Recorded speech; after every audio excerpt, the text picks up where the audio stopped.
When my daughter called me a worthless burden in front of our entire family, I felt my heart shatter into 1,000 pieces.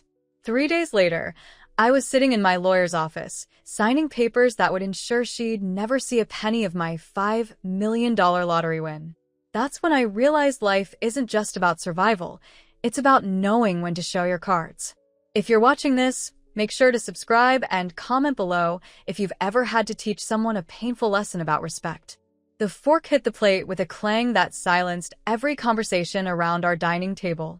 I looked up from my plate of barely touched pot roast to see my daughter, Vanessa, glaring at me with a contempt that seemed to have festered for years. Her eyes, my eyes passed down through genetics, were cold and unfamiliar. Go get a job and stop being such a burden. The words hung in the air like poison. My sister-in-law Eleanor's gasp was audible. My brother Michael wouldn't meet my eyes. My nephew Thomas suddenly found his napkin fascinating. The only sound was the gentle cling of ice in water glasses and the barely perceptible whispers that started at the far end of the table. I felt heat rise from my neck to my cheeks, a humiliation so profound it made my hands tremble. The roast I'd spent hours preparing sat in the center of the table, a monument to my efforts that now seemed pathetic in the wake of my daughter's outburst. "Vanessa, that's enough," her husband Reed murmured, but there was no conviction in his voice. In fact, there was something like agreement in his carefully averted gaze. I looked around at the faces of my family, people I'd known for decades, people I'd helped through crises, lent money to, supported through grief. Not one of them defended me. Not one. And then, from somewhere deep inside me, a sound emerged that surprised even me. Laughter.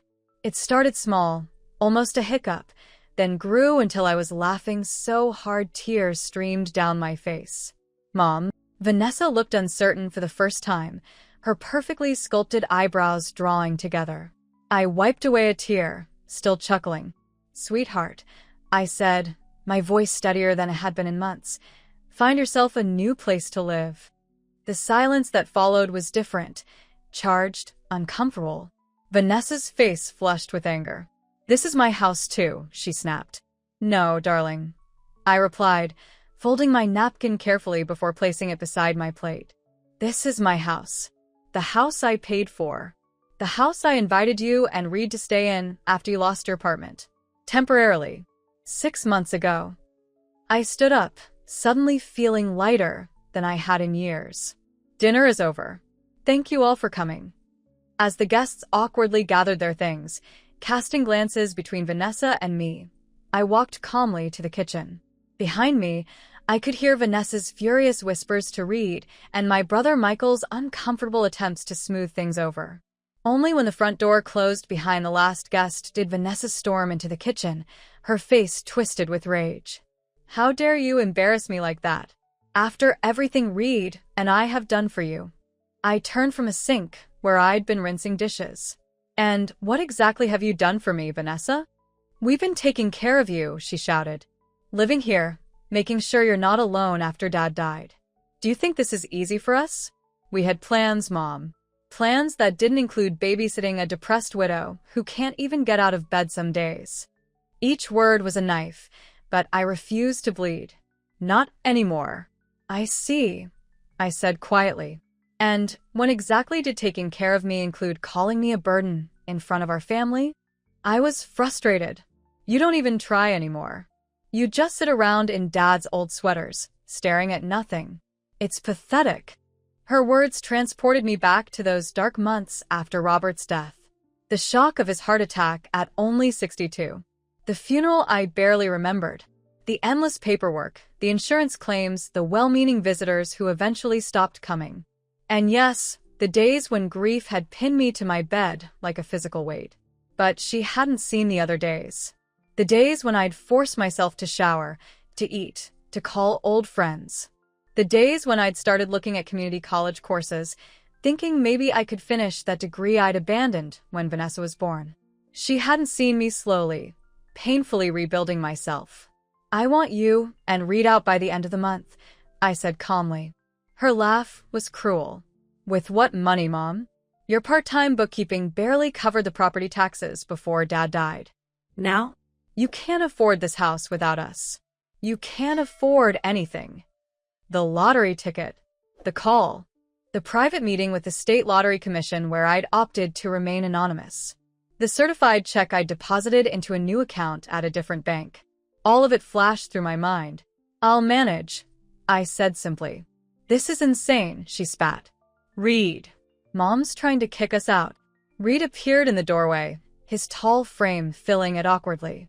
He'd always been a quiet man, more concerned with his architectural drawings than family drama. But there was something in his eyes now, calculation. Catherine, he said, using my name instead of Mom as he usually did. You're upset. We understand. But let's be practical. This house is too big for you alone. The maintenance alone is my concern. I finished for him, not yours. We pay rent, Vanessa interjected. You contribute to groceries, I corrected. Occasionally. The last time you gave me money toward the mortgage was 3 months ago. Because you said you didn't need it. Her voice rose an octave. I was being kind, I replied. I won't make that mistake again. Reed placed a calming hand on Vanessa's shoulder. Let's all sleep on this. Things will seem clearer in the morning. I nodded, suddenly exhausted. Fine. But my decision won't change. That night, I lay awake in the bed I had shared with Robert for 34 years, staring at the ceiling. Had I been a burden? Had my grief been too heavy, too long, too public for my daughter to bear? I thought of the day Vanessa was born, how tiny she'd been, how fiercely I'd loved her from the first moment. I remembered teaching her to ride a bike, bandaging scraped knees, sitting up with her when teenage heartbreaks seemed world-ending. I'd worked 2 jobs when Robert was laid off, so she could stay in the same school with her friends. I'd emptied our modest savings account to help with her wedding when she and Reed decided to get married right after college. And now, at 48, I was a burden. The lottery win had been pure chance. A ticket bought on impulse when I stopped for gas. 5 numbers and the Powerball, a 1 in 292 million shot. When the call came, I'd been sitting in Robert's favorite chair, looking through old photo albums. I'd thought it was a scam at first, but it wasn't. $5 million after taxes. Not billions, but enough. Enough to secure my future. Enough to help me start over. I hadn't told anyone, not my brother, not my friends, and certainly not Vanessa. Something had held me back. Some instinct for self-preservation that had proven all too prescient. The next morning, the house was quiet when I came downstairs. A note on the counter in Vanessa's handwriting informed me they'd gone to brunch with friends and would discuss things when they returned. The dismissive tone made my jaw clench. I picked up my phone and made a call I'd been considering since the lottery win. Helena? It's Catherine. Catherine Wells. Yes, it's been a while. I was wondering if you were still practicing law. I need some advice about property transfers and estate planning. Helena Barnes had been a friend from my brief college years, before I'd met Robert and dropped out to help support his graduate studies. She'd gone on to become one of the most respected attorneys in our city.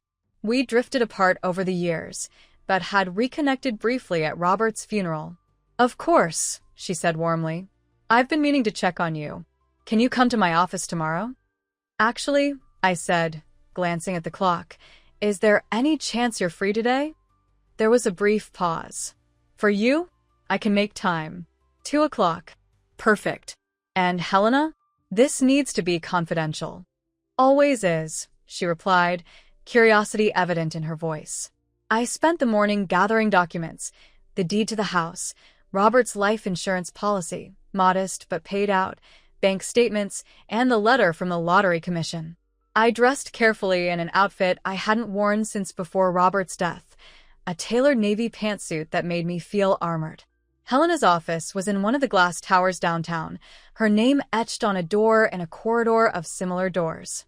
Her assistant, a young man with kind eyes, ushered me into a conference room where Helena was waiting. Catherine, she stood, coming around the table to embrace me. You look well. I'm getting there, I replied honestly. We settled across from each other, and I placed my folder on the table between us. So, Helena said, what can I help you with? I took a deep breath. I've come into some money. A significant amount. And I need to make sure it's protected. Helena's expression didn't change. Protected from? My daughter. Her eyebrows rose slightly, but she simply nodded. Tell me everything. And so I did. About Robert's death. About Vanessa and Reed moving in temporarily. About the gradual shift in our relationship from mother-daughter to landlord-tenant, and not particularly respectful ones at that. About the family dinner and the public humiliation. And finally about the lottery win. When I slid the lottery commission letter across to her, Helena's eyes widened. 5 million, she breathed. Catherine, that's life-changing, I finished. But only if I don't let it get taken away from me. Helena's eyes sharpened. Has Vanessa made threats regarding your finances? Not explicitly, I admitted. But there have been comments. Questions about Robert's life insurance. Suggestions that I might be happier in a retirement community with them managing the house. And after last night, I don't trust her motives anymore. Helena nodded slowly. I understand. Here's what we can do immediately. Set up a revocable living trust to hold your assets, including the lottery winnings and your home.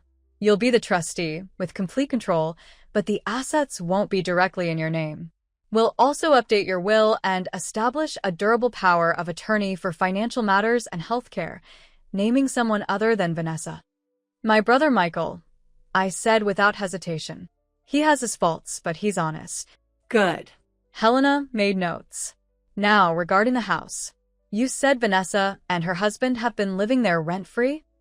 Essentially, yes. Do they have a lease? Any written agreement? I shook my head. Then legally, they're month-to-month tenants at best. You can ask them to leave with proper notice, 30 days in this state.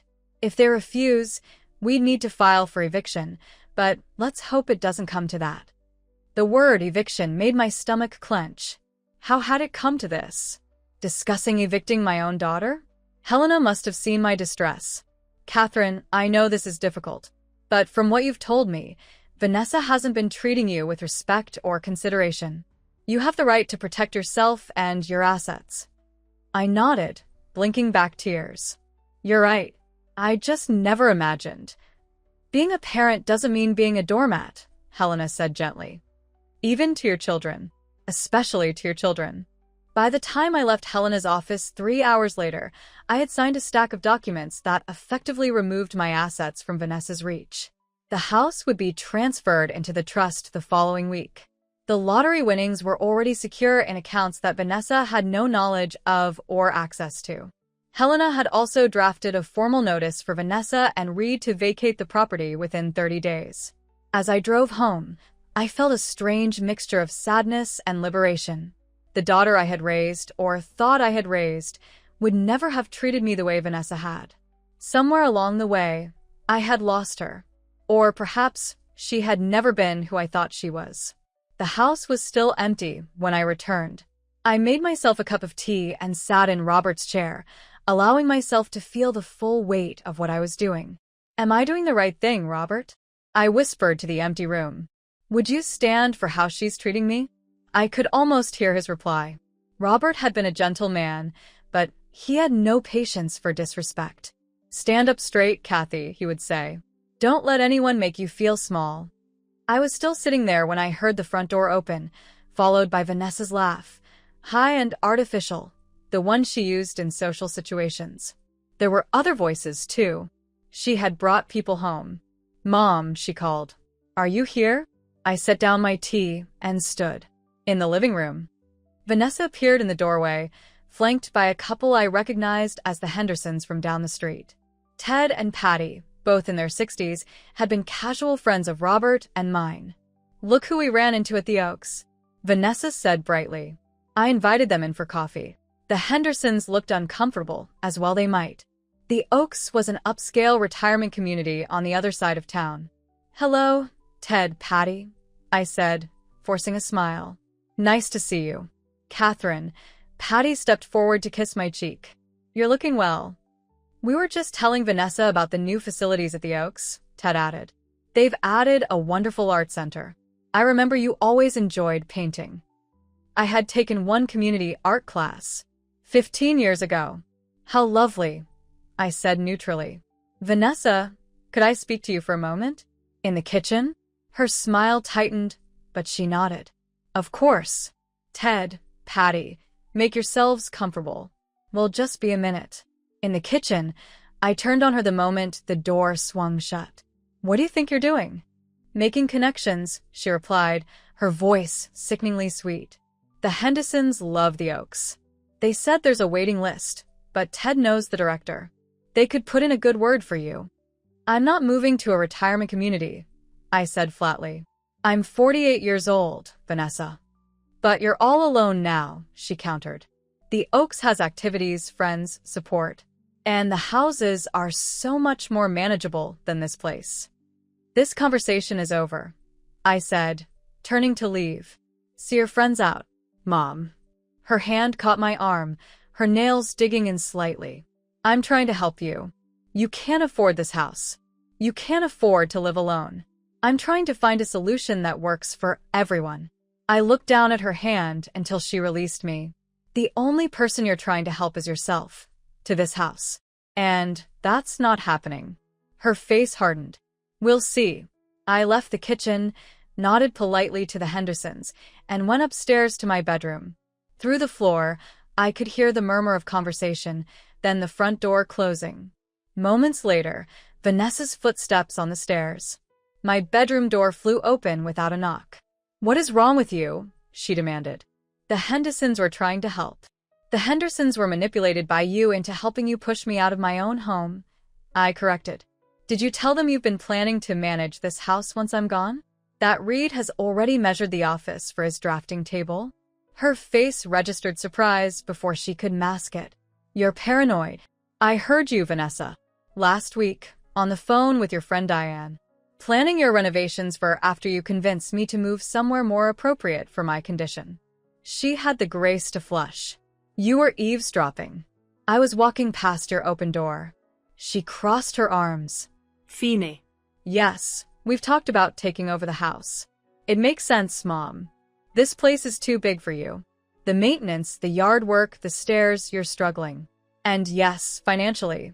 It makes more sense for us to live here than to waste money on rent somewhere else when this place is half empty. Except it's not your decision to make, I said quietly. This is my house, not yours. Dad would want. Don't. I cut her off, anger flaring. Don't you dare tell me what your father would want. Robert worked his entire life to provide for us, to pay off this mortgage. He'd be ashamed of how you're treating me. Her face contorted. You have no idea what Dad would think. You were too busy playing the grieving widow to notice anything else for months. While I was taking care of everything, the funeral arrangements, the insurance claims, making sure you ate and showered. I was grieving, I said, my voice breaking despite my resolve. I lost my husband of 34 years. I'm sorry if my pain was inconvenient for you. It wasn't inconvenient. It was endless, she shouted. It's been 10 months, Mom. 10 months of you wandering around in his clothes, crying over his coffee mug, refusing to make any decisions about the future. I took a deep breath, steadying myself. I'm making decisions now. Yeah, bad ones, she scoffed. Kicking out the only people who care about you. If this is caring, I'd hate to see indifference, I replied. I want you, and read out by the end of the month. Vanessa's laugh was ugly. Or what? You'll call the police on your own daughter? Please. You can barely make the property tax payments. In a few months, you'll be begging us to help. I walked to my dresser and pulled out the envelope I'd placed there earlier.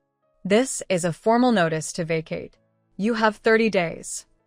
She took the envelope, her expression incredulous as she scanned the legal letterhead. You went to a lawyer? Are you serious right now? Completely. We'll fight this, she warned. Reed knows people. We can make this very difficult for you. You're welcome to try, I replied, suddenly exhausted. But you will be leaving, one way or another. She stormed out, slamming the door so hard that a framed photo on my wall tilted. I straightened it automatically, a family portrait from Vanessa's college graduation. We were all smiling, Robert in the middle, his arms around both of us, proud and happy. Had it all been an illusion? Had my daughter always resented me? Or was this new?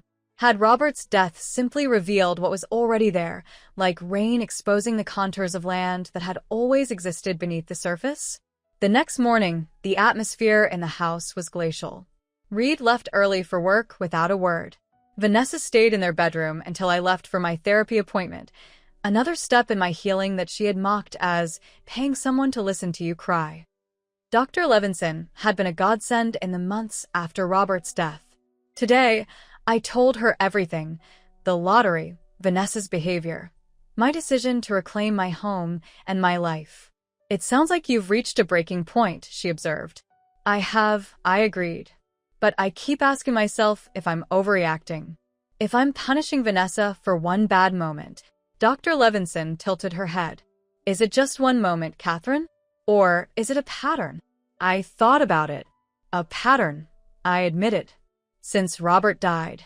Maybe before, but I didn't see it. "Grief changes relationships," she said. "Sometimes it strengthens them. Sometimes it reveals fractures that were already there." "I feel like I've failed as a mother," I whispered, voicing my deepest fear. If this is who she is, who she's become, then I must have done something terribly wrong. Or, Dr. Levinson suggested gently, you did everything right and Vanessa still made her own choices. Children aren't just reflections of their parents, Catherine. They're separate people with their own flaws and virtues. I nodded, trying to absorb this. I just never thought she could be so cruel. "People surprise us," Dr. Levinson said. "Sometimes badly. The question is, what will you do now?" "Protect myself," I said firmly. "But I'm afraid of being alone. Afraid of losing her completely." "Those are valid fears," she acknowledged. "But ask yourself this. Is being with someone who diminishes you, who tries to control you through shame and manipulation, better than being alone?" I knew the answer immediately. No.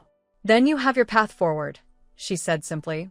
When I returned home, the house was quiet again. A note on the kitchen counter informed me that Vanessa and Reed had gone to dinner with friends and would be out late. It was dismissive, a power play to show me they would come and go as they pleased. I made myself a simple dinner and ate it in peaceful solitude, realizing how rare such moments had become in my own home. Afterward, I called my brother Michael. "Catherine," he answered on the third ring. "I was going to call you. About the other night." "I know," I said. It was uncomfortable for everyone. "Vanessa was out of line," he said, surprising me. "Way out of line." I should have said something. "Thank you for acknowledging that," I said, warmth spreading through me at this small validation. "But that's not why I'm calling. I need to tell you something, and I need you to keep it between us for now." "Of course," he said, sounding concerned. "What's going on?" I told him everything: the lottery, the trust, the eviction notice. There was a long silence when I finished. "Holy shit, Kathy," he finally breathed. $5 million? I laughed despite myself. "That's your takeaway?" No, he said quickly. "I'm just processing. You really won the lottery?" "I really did. And I really need Vanessa and Reed out of my house before they find out." "I don't understand," Michael said. "Why not just tell them? Maybe if Vanessa knew you were financially secure, she'd back off." Or, I countered, she'd find a way to get her hands on the money. "Michael, you didn't hear her. The contempt in her voice. The way she's been plotting to take over this house. I can't trust her anymore." Another silence. I hate to admit it, but Vanessa has changed since Robert died. She's always been a bit entitled. But lately, when she talks about you, it's like she's discussing a problem to be managed, not her mother. The confirmation hurt, but it also steadied my resolve. That's why I need your help. I've named you as my financial power of attorney if anything happens to me. Not Vanessa. I need to know you'll protect my interests. "Of course I will," he said immediately. "But Catherine, are you sure about this? Cutting Vanessa off completely?" "I'm not cutting her off," I clarified. "I'm establishing boundaries. Whether our relationship survives, this depends on her. On whether she can see me as a person, not just a burden or an obstacle." Fair enough, Michael sighed. What can I do to help? For now, just be available. Once they realize I'm serious about the eviction, things might get ugly. I'm here, he promised. Whatever you need. After we hung up, I sat in the growing darkness, thinking about the road ahead. I had resources now, financial security, legal protection, emotional support. But I was about to enter into open conflict with my only child. The thought made my heart ache. I was still sitting there when I heard a key in the front door, followed by the sound of Vanessa and Reed returning. Their voices were slightly too loud. They'd been drinking. Mom, Vanessa called. Are you still up?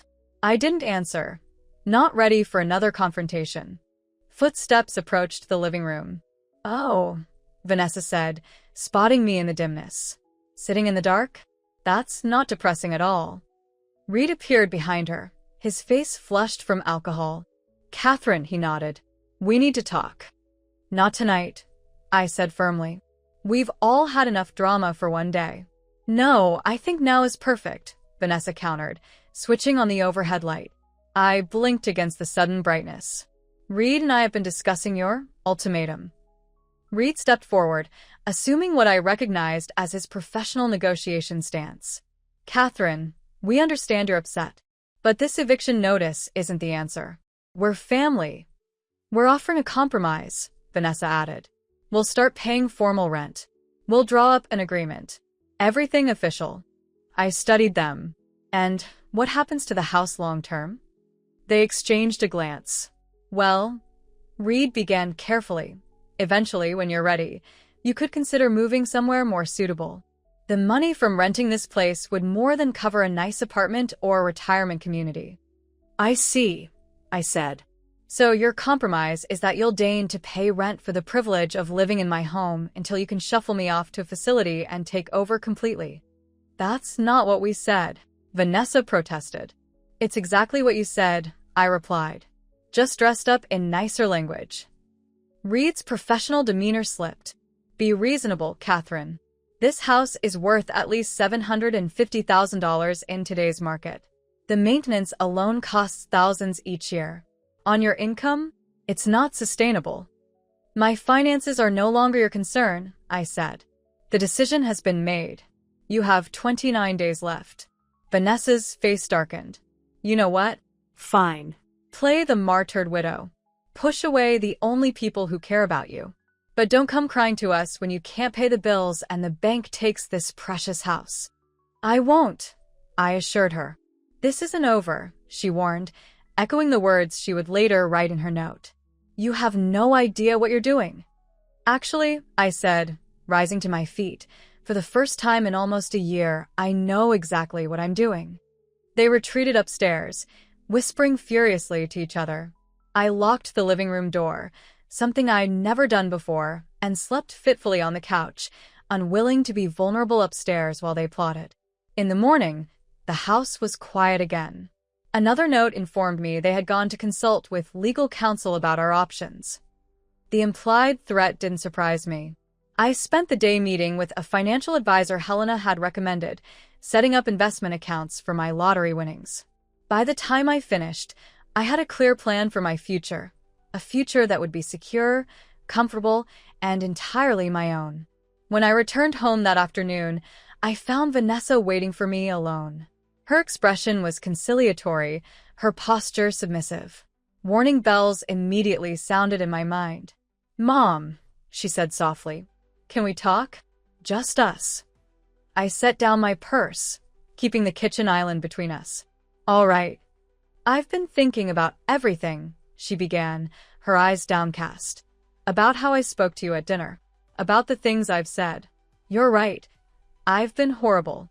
The admission was so unexpected that I felt momentarily disarmed. Vanessa. No, please, she interrupted. Let me say this. After Dad died, I was lost too. He was my father, my rock.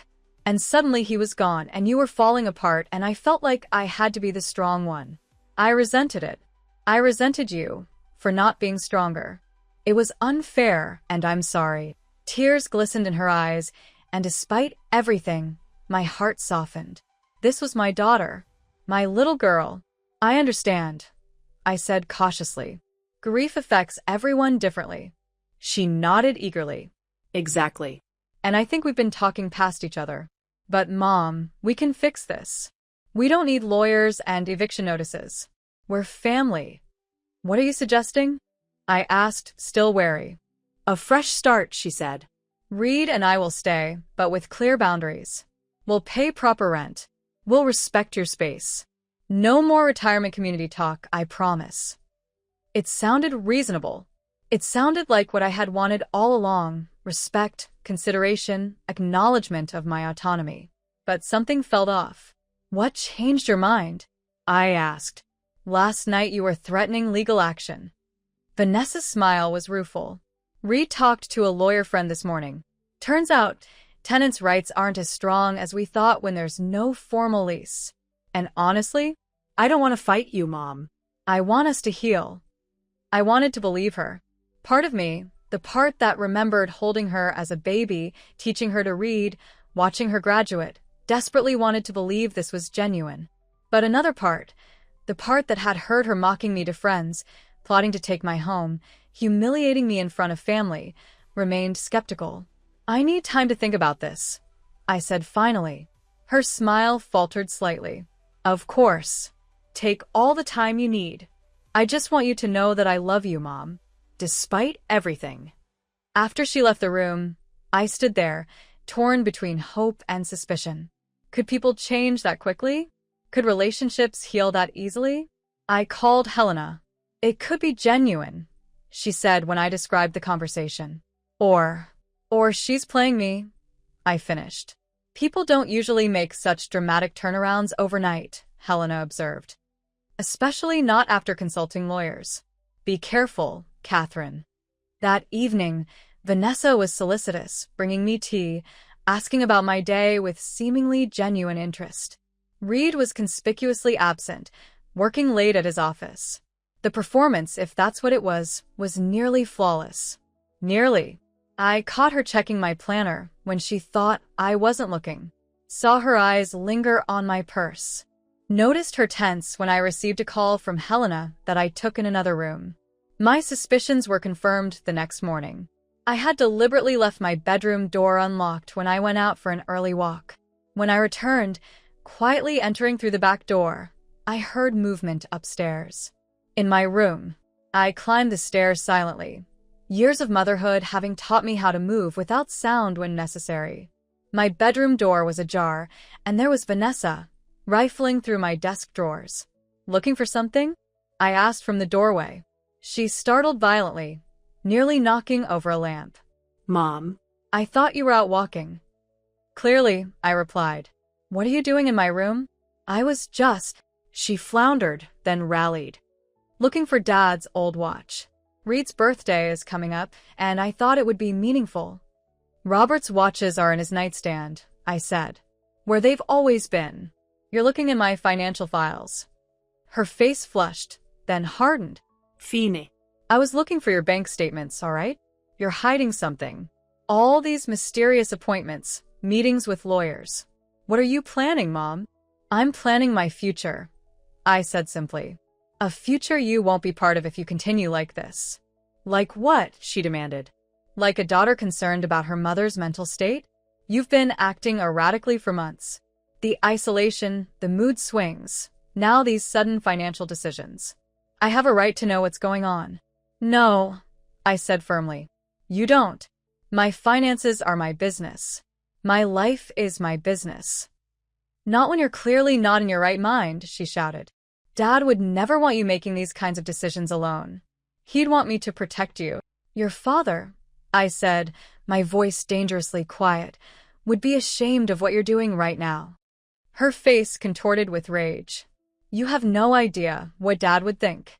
You're the one who's changing everything, pushing everyone away. If he could see you now. Get out, I interrupted. Get out of my room. Get out of my house. Now. You can't just. Now, I shouted, my control finally snapping. Or I call the police and report you for attempted theft, breaking and entering, elder abuse. Her eyes widened. Elder abuse? You're not even 50. Funny how I'm simultaneously too young for a retirement home but old enough for you to question my mental competence, I observed. The law doesn't care about my age. It cares that you're trying to manipulate and control me for financial gain. For a moment, she looked genuinely frightened. Then her expression settled into something cold and determined. This isn't over, she said as she pushed past me. Not by a long shot. I heard her stomping down the stairs, then the front door slamming. I sank onto my bed, hands shaking.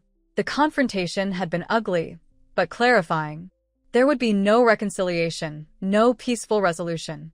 Vanessa had shown her true colors, and they were darker than I had imagined. I called Michael and asked him to come over immediately. While I waited, I checked my desk. Nothing seemed to be missing, but I couldn't be certain. When Michael arrived, his face creased with concern. I told him what had happened. Jesus, Kathy, he muttered. This is getting out of hand. I need to accelerate things, I said. I don't feel safe here with them anymore. Michael ran a hand through his thinning hair. You could stay with Ellen and me for a while. I shook my head.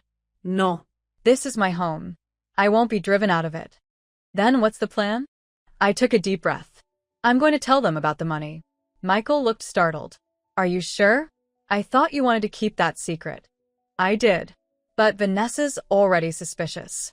She's searching my things. It's only a matter of time before she finds something, and I'd rather control how this comes out. And you think knowing about the money will make her back off? Michael sounded doubtful. No, I admitted. I think it will make her more determined than ever to get her hands on it. But at least I'll be dealing with her real motives, not these pretenses about concern for my welfare. Michael nodded slowly. When will you tell them? Tonight, I decided. Will you stay? I'd like a witness. Of course, he agreed. Ellen's visiting her sister anyway. I'll order some dinner for us. As the afternoon stretched into evening, I felt a strange calm settle over me. The secret I'd been carrying, the windfall that had arrived just when I needed it most, would finally be revealed. Whatever happened next, I would face it with my eyes open. Vanessa and Reed returned around 6, clearly surprised to find Michael's car in the driveway. When they entered, the wariness in their expressions told me they knew something significant was about to happen. Uncle Michael, Vanessa said carefully. What a surprise. Vanessa, he nodded. Reed. I've asked Michael to join us for an important discussion, I explained. Please sit down. They exchanged a glance but complied, taking seats on the sofa while Michael and I sat across from them. What's this about? Reed asked, his tone professionally neutral. I took a steadying breath. I have something to tell you both. Something I've kept to myself until now. Vanessa leaned forward slightly, her eyes sharp. 3 weeks ago, I continued. I won the lottery. $5 million. The silence that followed was absolute. Reed's mouth actually fell open. Vanessa froze, her expression cycling rapidly through disbelief, shock, and then, most tellingly, calculation. You won the lottery? Reed finally managed. Yes. $5 million? Vanessa's voice was faint. After taxes, yes. Another silence as they processed this information. Why didn't you tell us? Vanessa finally asked, hurt creeping into her voice. We're family, are we? I countered. The way you've been treating me these past months doesn't feel much like family. Reed recovered more quickly than Vanessa, his mind already racing ahead. This changes everything, he said smoothly. Your financial concerns are resolved. I finished for him, which means there's no reason for you to stay here any longer. Vanessa's expression hardened. So that's it? You get some money and suddenly you don't need us anymore? I never needed you to live here, I corrected. You needed a place to stay after you lost your apartment. I welcomed you because you're my daughter and I love you. But the way you've treated me since your father died, the disrespect, the manipulation, the public humiliation, that's not love, Vanessa. I can't believe this, she muttered. All this time, you let me worry about your finances, about how you'd manage, and you were sitting on millions? I didn't tell you because I was waiting to see if you actually cared about me or just what you could get from me? I said quietly. Today answered that question. She flinched as if I'd slapped her. That's not fair. Isn't it? Michael interjected. Vanessa, I found you going through your mother's personal financial papers this morning. What would you call that? Reed's head swiveled toward Vanessa.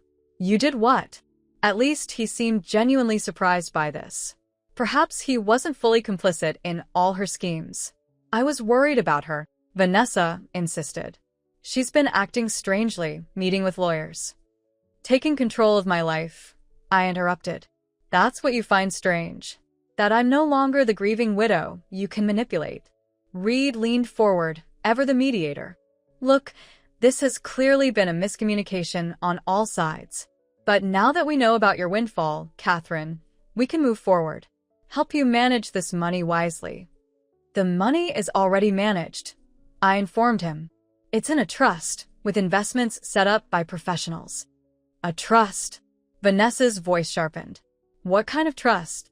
A revocable living trust, I said. With myself as trustee. And the beneficiaries? She pressed. I met her gaze steadily. That's not your concern at this point. Her face flushed with anger. I'm your daughter. Your only child. Of course it's my concern. Vanessa, Reed murmured, placing a restraining hand on her arm. Not now. But she shook him off. No. I want to know what she's done. Have you cut me out completely, Mom? After everything I've done for you? What exactly have you done for me, Vanessa? I asked quietly. Besides call me a burden in front of our family? Besides plot to take my home? Besides violate my privacy and question my sanity? She had no answer for that, just sputtering indignation. The eviction notice stands. I continued. You have 26 days left. Use them wisely. Reed stood abruptly.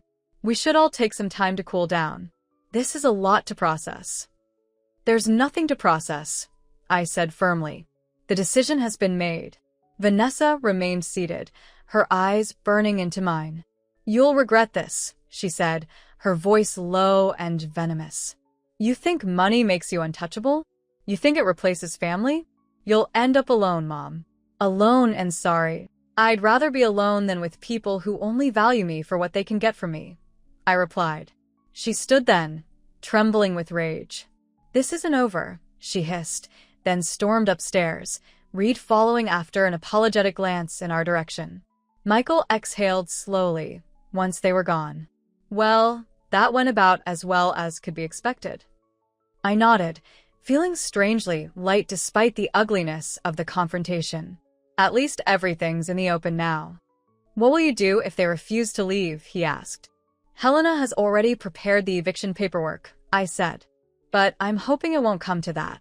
That night, after Michael left, I locked myself in my bedroom, listening to the muffled sounds of Vanessa and Reed arguing in their room down the hall. I couldn't make out the words, but the tone was clear: frustration, anger, strategic planning. I slept fitfully, waking at the slightest sound, half expecting to find Vanessa looming over my bed with demands or threats. But the night passed without incident. The next morning, the house was silent. A note on the kitchen counter informed me they had gone to visit Reed's parents for a few days to think things over. I felt a momentary relief at the reprieve, followed quickly by suspicion. This wasn't surrender. This was tactical retreat. I used the time to meet with Helena again, updating her on the situation and ensuring all my legal protections were in place. I also hired a locksmith to change the locks and install a security system, measures that seemed extreme but necessary given Vanessa's increasingly erratic behavior. You're doing the right thing, Helena assured me. Protecting yourself isn't selfish. It's necessary. 3 days later, Vanessa and Reed returned. Their manner was subdued, almost contrite. Vanessa even offered a stiff apology for overreacting to the news about the lottery. I was shocked, she explained, her voice carefully modulated, and hurt that you didn't trust me. But I've had time to think, and I understand why you kept it secret. I nodded, acknowledging her words without accepting them as genuine. And have you made plans for moving? Her smile tightened fractionally.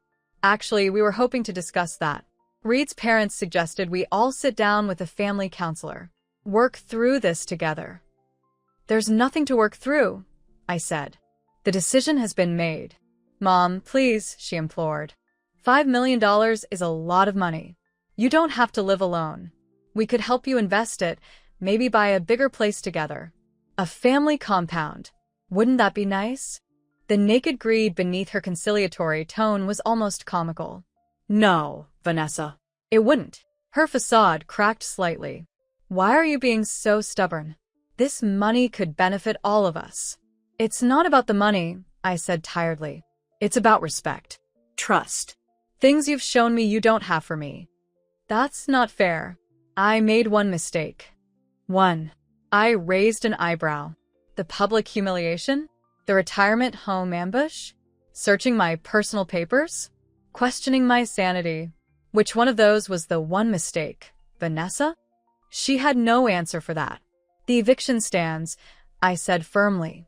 23 days. She stormed off, and I heard her on the phone moments later, her voice rising and falling as she complained to someone, probably Reed's mother, who had never approved of me. That evening, as I was preparing a simple dinner for myself, the doorbell rang. I opened it to find a young woman in a crisp suit standing on my porch. "Catherine Wells?" she asked, consulting a tablet. "Yes. I'm Dr. Meredith Chun from County Social Services. We received a report about possible elder exploitation and self-neglect. May I come in?" I stared at her, momentarily speechless. Then understanding dawned. "My daughter called you." Dr. Chen's expression remained neutral. "I'm not at liberty to disclose who made the report. May I come in?" I stepped aside, anger burning in my chest. "Of course."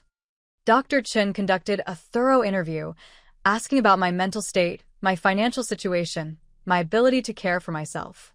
I answered each question calmly, showing her the house, which was immaculate. I explained about Robert's death, about my therapy, about my plans for the future. "And the lottery winnings?" she asked. "What about them? Your daughter mentioned concerns about potential scammers targeting you. She says you believe you've won a large sum of money." I laughed despite myself. I did win. $5 million. I have the documentation if you'd like to see it. Dr. Chen's expression shifted slightly. "That would be helpful, yes." I retrieved the lottery commission letter and the bank statements showing the deposit. Dr. Chen examined them carefully, then made some notes on her tablet. "Ms. Wells, forgive my directness, but are you aware that your daughter has expressed concerns about your mental competence?" "I am," I replied. "And I'm also aware that those concerns began precisely when I asked her and her husband to move out of my home." Dr. Chen's lips twitched slightly. "I see. Dr. Chen, I'm 48 years old. I'm grieving, but I'm not incapacitated. I've been seeing a therapist regularly since my husband's death. I have family support in my brother Michael. I'm financially secure. The only elder abuse happening here is my daughter's attempts to control me and my assets." Dr. Chen nodded, making more notes. "Would you mind if I spoke with your therapist?" "With your permission, of course." "Not at all," I said, writing down Dr. Levinson's contact information. "She'll confirm everything I've told you." As Dr. Chen was preparing to leave, Vanessa arrived home. Her face registered shock, then triumph when she saw the social worker. "Oh." "You must be from the agency," she said, stepping forward with hand extended. "I'm Vanessa, Catherine's daughter. Thank you so much for coming. We've been so worried." Dr. Chen shook her hand briefly. "Ms. Wells and I have had a productive conversation. I'm sure she told you everything is fine," Vanessa said, her voice dripping with concern. "That's part of the problem. She doesn't recognize." "Ms. Wells has been very forthcoming," Dr. Chen interrupted, "including showing me documentation of her lottery winnings."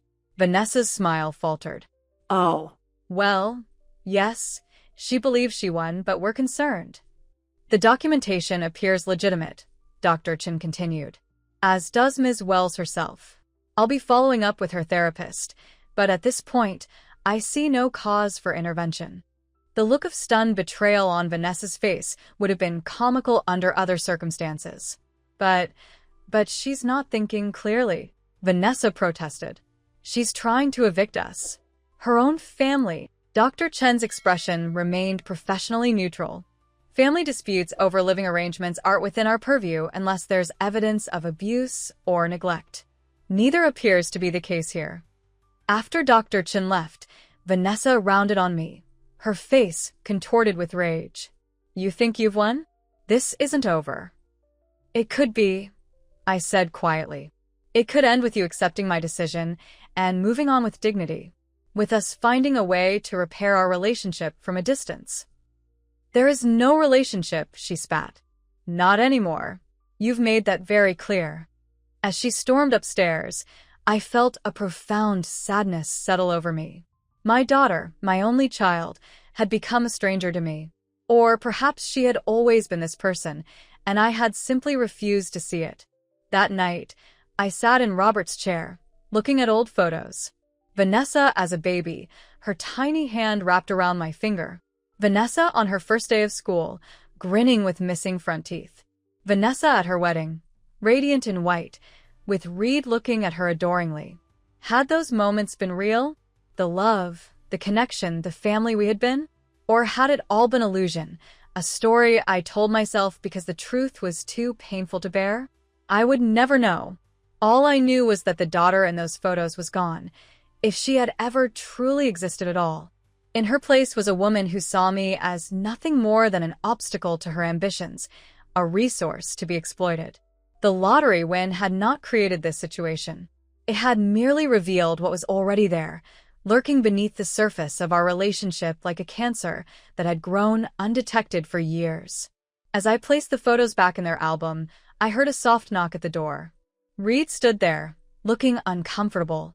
"Catherine," he said quietly, "can we talk?" I gestured to the chair opposite me. "Of course." He sat, running a hand through his hair. "I want you to know that I didn't know about the social worker. Vanessa did that on her own." "Thank you for telling me," I said neutrally. "Look," he continued, "things have gotten out of hand. Way out of hand. I think we should move out. Soon. Not wait for the eviction deadline." I studied him, surprised by this apparent capitulation. "What changed your mind?" He sighed heavily. "Vanessa's not thinking clearly. She's fixated on this house, on your money. It's not healthy. For any of us." "And you?" I asked. "What do you want, Reed?" He looked genuinely sad. "I want my wife back. The woman I married.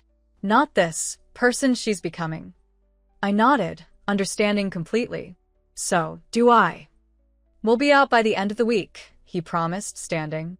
"I've already started looking at apartments." "Thank you," I said, relief washing over me. As he turned to leave, he paused. "Catherine, for what it's worth, I'm sorry. About all of it."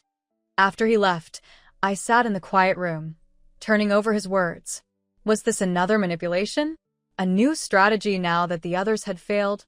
Or was it genuine remorse, a recognition that things had gone too far? I wanted to believe the latter. Despite everything, I wanted to believe that somewhere inside Vanessa and Reed were the people I had once known and loved, that they could find their way back to those people, even if our relationship was forever changed. That night, I slept deeply for the first time in weeks, lulled by the promise of resolution, of peace returning to my home and my life. I was awakened by the sound of glass breaking. Sitting up in bed, heart pounding, I listened intently. There was movement downstairs, not the casual sounds of someone getting a late-night snack, but the deliberate quiet of someone trying not to be heard. I reached for my phone, dialing 911 with shaking fingers. 911, what's your emergency? "There's someone in my house," I whispered. "Breaking in." After giving my address and being assured that officers were on the way, I crept to my bedroom door, listening. The intruder was in the living room now, moving toward Robert's study, where he had kept a small safe. I thought of Vanessa, of Reed's promise that they would leave peacefully. Had it all been a ruse? A distraction while they planned something worse? The sound of sirens cut through the night, and I heard a curse from downstairs, then footsteps running toward the back door. By the time I made it downstairs, Two police officers were entering through the broken window, flashlights sweeping the room. "Ms. Wells," one called. "Are you all right?" "Yes," I said, coming down the last few steps. I'm fine. They ran out the back when they heard the sirens. The officers conducted a thorough search of the house and the surrounding property, but found no one. The back door was open, leading to the alley behind our street, an easy escape route. "Anything missing?" an officer asked as they took my statement. I looked around the study, where drawers had been pulled open, papers scattered. "I don't think so. They didn't have much time." "Any idea who it might have been?" the officer asked, watching me carefully. I hesitated. Did I? The timing was suspicious, coming right after Reed's promise to leave peacefully. But breaking and entering was a serious accusation, and I had no proof. "No," I said finally. No idea. After the officers left, promising to patrol the area for the rest of the night, I sat in the kitchen, unable to return to sleep. The violation of my home, the one place I had fought so hard to reclaim as my own, left me feeling vulnerable in a way I hadn't since the early days after Robert's death. I was still sitting there when Vanessa and Reed came downstairs at dawn, their expressions shifting from surprise to concern when they saw the broken window now covered with cardboard. "Mom," Vanessa exclaimed. "What happened?" "Break in," I said shortly. "Last night." Reed frowned. "Was anything taken?" No. The police arrived quickly. They exchanged a glance I couldn't interpret. Concern? Relief? Guilt? "That's terrible," Vanessa said, her voice sounding genuinely distressed. "Are you okay?" Fine, he replied. "Just tired. I'll call a glass repair service," Reed offered, reaching for his phone. "Already done," I said. "They'll be here at 9. An awkward silence fell. I waited, watching them, wondering if one of them would confess, or at least offer some explanation for their whereabouts during the break-in. Instead, Vanessa said, "Reed told me you two talked last night, that we're moving out soon." I nodded, still watching her face carefully. "He did." "I think it's for the best," she said, her voice steady but her eyes averted. "We need some space to figure things out." "I agree," I said. Another silence, heavy with unspoken accusations and unanswered questions. "Well," Reed finally said, "we should get ready for work." They retreated upstairs, and I remained in the kitchen, my thoughts churning. Had they been involved in the break-in? If so, what had they been looking for? The lottery documentation? The trust paperwork? Or something else entirely? I called Helena as soon as her office opened. "Someone broke into your house?" she repeated, alarmed. "Catherine, you need to be careful. If Vanessa is becoming this desperate..." "I don't know that it was her," I interrupted. "Or Reed. I have no proof." "But the timing is suspicious," Helena pointed out. "Right after you showed the social worker your lottery documentation. Right after Reed suddenly agrees to move out peacefully." "I know," I sighed. "But why break in? They live here. They could search the house anytime." "Unless they're looking for something they know you wouldn't keep in plain sight," Helena suggested. "Something hidden." The thought sent a chill through me. What could they possibly think I was hiding? "Whatever's happening," Helena continued, "I think you should consider staying somewhere else until they're gone. Your brother's place, perhaps. Or I have a guest room you're welcome to use." "No," I said firmly. "This is my home. I won't be driven out of it. Not by grief, not by Vanessa, and certainly not by fear." Helena sighed. "I admired your stubbornness when we were in college, but sometimes, Catherine, discretion is the better part of valor." "I'll be careful," I promised. "And they'll be gone soon." Reed promised by the end of the week. "If you change your mind, the offer stands," she said. "In the meantime, double-check all your financial accounts. Make sure nothing's been tampered with." I did as she suggested, calling my bank and the financial advisor we'd set up the trust with. Everything was secure, all account passwords unchanged. Whatever the intruder had been looking for, it wasn't access to my money, at least not directly. That evening, when Vanessa and Reed returned from work, there was a palpable tension in the house. They were polite but distant, retreating to their room immediately after a hastily eaten dinner. I heard them talking in low, urgent tones, but couldn't make out the words. The next morning, an envelope was propped against the coffee pot when I came down for breakfast. Inside was a check for $1,500 and a note in Reed's handwriting. "Catherine, this is for the broken window and any other damages. We'll be out by Friday. Reed." I stared at the check, turning it over in my hands. Was this an admission of guilt? An attempt at restitution? Or simply a final gesture of goodwill as they prepared to leave? I would probably never know. Like so much else in my relationship with Vanessa, it would remain an open question, a wound that might scab over but never fully heal. True to Reed's word, they began packing that evening. I watched from my doorway as they carried boxes down to their car, loaded suitcases, dismantled the furniture they had brought with them. They worked with an efficiency that suggested they had been planning this move for longer than they had admitted. By Friday morning, most of their belongings were gone. I came downstairs to find Vanessa sitting at the kitchen table, a cup of coffee cooling in front of her. She looked up as I entered, her expression unreadable. "Almost done," she said. "Just a few more things to load." I nodded, pouring myself a cup of coffee. "Reed seems organized."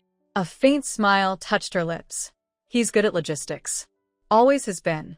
We sat in silence for a moment, two strangers who had once been mother and daughter, searching for something to say that wouldn't reopen wounds barely beginning to scab over. "Where will you go?" I finally asked. "Reed's parents for now," she replied. "Just until we find a place of our own." I nodded again. "That's good. They've always been supportive." Another silence, longer this time. "Mom," Vanessa began, then stopped, seeming to reconsider her words. "I wish things had turned out differently." "So do I said honestly. "But they didn't," she continued, a hardness entering her voice. "And I won't apologize for trying to protect what's mine." I looked at her, this woman who had my eyes, my chin, Robert's stubborn determination. "What exactly do you think is yours, Vanessa?" She met my gaze unflinchingly. "My inheritance. My birthright. Everything you and Dad built together, it was always meant to come to me eventually. You're just accelerating the timeline." The naked entitlement in her voice stunned me. "Your father and I built our lives for ourselves, Vanessa. Not as some sort of legacy project for you to claim." "That's not how family works," she insisted. "Parents build for their children. That's the natural order of things." "We gave you everything we could," I said, feeling a familiar anger rising. "Education, support, love. But that doesn't entitle you to dictate how I live the rest of my life, or what happens to my assets." She stood abruptly. "This conversation is pointless. You've made your choice, and so have I." As she turned to leave, I called after her. "Vanessa, was it you?" "The break-in." She paused at the doorway, not turning around. "I have no idea what you're talking about." "The timing was suspicious," I pressed. "Right after Reed promised you'd leave peacefully." She turned then, her expression cold. "If I wanted something from this house, Mother, I wouldn't need to break in to get it." It wasn't a denial, but it wasn't a confession either. Just another ambiguity in our fracturing relationship. An hour later, they were gone. Reed shook my hand formally at the door, wishing me well with what seemed like genuine goodwill. Vanessa merely nodded, her face a mask of controlled emotion. I watched from the porch as they drove away, feeling a complex mixture of relief, sadness, and something like freedom. The house was quiet in a way it hadn't been in months. Not the heavy silence of grief that had filled it after Robert's death, but a lighter, more peaceful quiet. The quiet of possibility. I walked through each room slowly, reclaiming the space. In the guest room where Vanessa and Reed had stayed, they had stripped the bed but left behind a framed photo of the three of us, Robert, Vanessa, and me, taken at her college graduation. It sat on the nightstand, either forgotten or deliberately abandoned. A final, wordless message. I picked it up, studying our smiling faces. We had been happy that day. I was certain of it. Whatever had changed, whatever had broken between us, that moment had been real. I placed the photo on my dresser upstairs, a reminder of what had been, what was lost, and perhaps someday what might be rebuilt. That evening, as I sat in Robert's chair with a glass of wine, my phone buzzed with a text from Michael. "All clear?" I smiled, typing back. "All clear. They're gone." "Want company?" he offered. I considered it, then replied, "Not tonight. Need some quiet. But tomorrow? Dinner?" "You got it," he texted back. "Proud of you, Kathy." Tears pricked my eyes at the simple affirmation. I had done it. I had stood my ground, protected myself, reclaimed my life. It had cost me, perhaps more than I yet realized, but I had survived. More than survived. I had won. My phone buzzed again. A text from an unknown number. "This isn't over, Mother." I stared at the screen, recognizing Vanessa's threat even without her name attached. The same words she had shouted as she left after the family dinner. The same words she had written in that first note left on my porch. My hands trembled slightly as I set the phone down. Was it just a parting shot, a final attempt to unsettle me? Or a genuine threat, a promise of more conflict to come? Either way, I was ready. I had resources now: financial security, legal protection, emotional support. Whatever Vanessa was planning, whatever storm might be gathering on the horizon, I would face it on my feet, not my knees. I raised my wine glass in a silent toast to Robert, to the life we had built, to the woman I was becoming without him. "Watch me now," I whispered. "Watch me rise." Outside, the wind picked up, rattling the windows. A storm was indeed coming. But for tonight, at least, I was safe within the walls of my home. My home. Reclaimed, renewed, mine alone. The future stretched before me, uncertain, but full of possibility. For the first time in almost a year, I looked forward to tomorrow. For 3 weeks after Vanessa and Reed moved out, I lived in a state of cautious peace. I repainted the guest room in a soft sage green, enrolled in a watercolor class at the community center, and began having dinner with friends I hadn't seen since before Robert's death. My life was quietly, gloriously my own. If you're watching, hit that subscribe button and comment below if you've ever had to start over after a betrayal. Trust me, the next part of the story is about to get wild. The threatening text message sat unanswered in my phone. I refused to acknowledge it, to give Vanessa the satisfaction of knowing she had rattled me. Instead, I focused on rebuilding my life. One day, one decision, one small joy at a time. Helena helped me set up a foundation in Robert's name, dedicated to funding adult education scholarships for parents returning to school. The work gave me purpose, a way to honor Robert's memory while helping others who, like me, had put their dreams on hold for family. "You seem lighter," Michael observed one evening as we shared takeout in my newly rearranged living room. I had finally moved Robert's chair, placing it in the corner where sunlight streamed through the windows in the afternoon. "I feel lighter," I admitted. "Like I've set down a burden I didn't even know I was carrying." "Vanessa?" he asked, carefully neutral. "Partly," I said. "But also expectations. Of what my life should look like. Of who I should be now that Robert's gone." Michael nodded thoughtfully. "You were always the responsible one. Even when we were kids." "Someone had to be," I teased. "You certainly weren't volunteering." He laughed, raising his wine glass in acknowledgement. "True enough. But seriously, Kathy, it's good to see you finding your way. Robert would be proud." The mention of Robert no longer pierced me with pain. There was sadness, yes, but also warmth, gratitude for the years we'd shared. Progress. "Any word from Vanessa?" Michael asked, trying to sound casual. "Not since the text," I replied. "I'm taking that as a good sign." But that same night, after Michael left, I received an email from an unfamiliar address. The subject line read simply, "A friendly warning." I nearly deleted it as spam, but something made me click. "Dear Catherine," it began. "You don't know me, but I'm a friend of Reed's. I felt you should know that Vanessa has been talking about contesting your mental competence. She's been meeting with lawyers, claiming you're making erratic financial decisions because of your grief. She's gathered evidence, photos of you in Robert's clothes, testimonials from neighbors about your withdrawal after his death. I don't agree with what she's doing, which is why I'm warning you. Protect yourself. The email was unsigned. My hands shook as I forwarded it to Helena, adding only, "Is this possible?" Her response came within minutes. Technically, yes, but extremely difficult without actual evidence of incapacity. Let's talk tomorrow. Don't panic. Easier said than done. I spent the night pacing, reviewing every interaction with neighbors since Robert's death. Had I seemed unstable? Grief-stricken, certainly. Withdrawn, yes. But mentally incompetent? The suggestion was as insulting as it was frightening.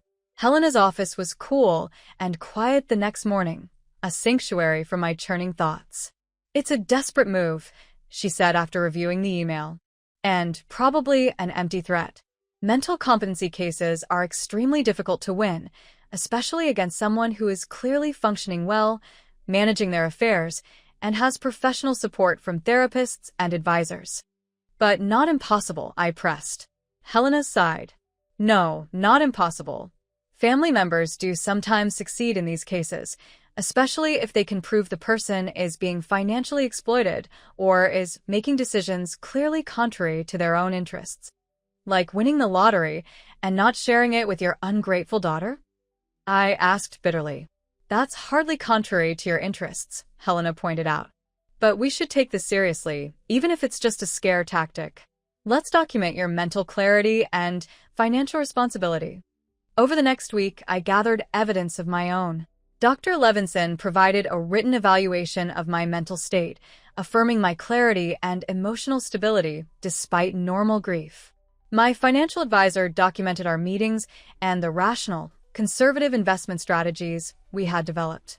I collected receipts from my watercolor class, my volunteer work, my regular grocery shopping, all evidence of a functioning, engaged adult. "This is good," Helena said, reviewing the materials. "But we should be proactive rather than reactive. If Vanessa is seriously pursuing this, we need to know." How? I asked. "I have contacts at the major law firms in town," she replied. "I can ask discreetly if anyone has taken on a case against you. It won't be privileged information at this stage." "Do it," I said firmly. 2 days later, Helena called with news. "Martin Ross at Caldwell and Ross has apparently been consulting with Vanessa. He's a specialist in elder law and competency cases." "That sounds serious," I said, my stomach tightening. "It means she's doing more than just talking," Helena confirmed. "But Martin's a reasonable man. I've worked with him before. With your permission, I'd like to approach him directly, see what we're dealing with."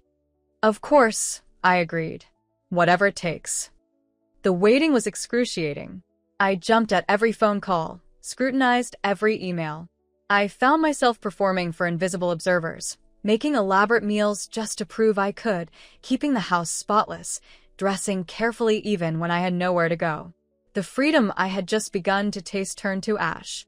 When Helena finally called 3 days later, I answered on the first ring. "Martin agreed to meet," she said without preamble. "Tomorrow at my office. You should be there." "What did he say about the case?" I asked. "Not much," Helena admitted. "But he didn't seem comfortable with it, which is a good sign. Martin has a strong ethical compass." I spent that night rehearsing what I would say, how I would appear. Calm, but not cold.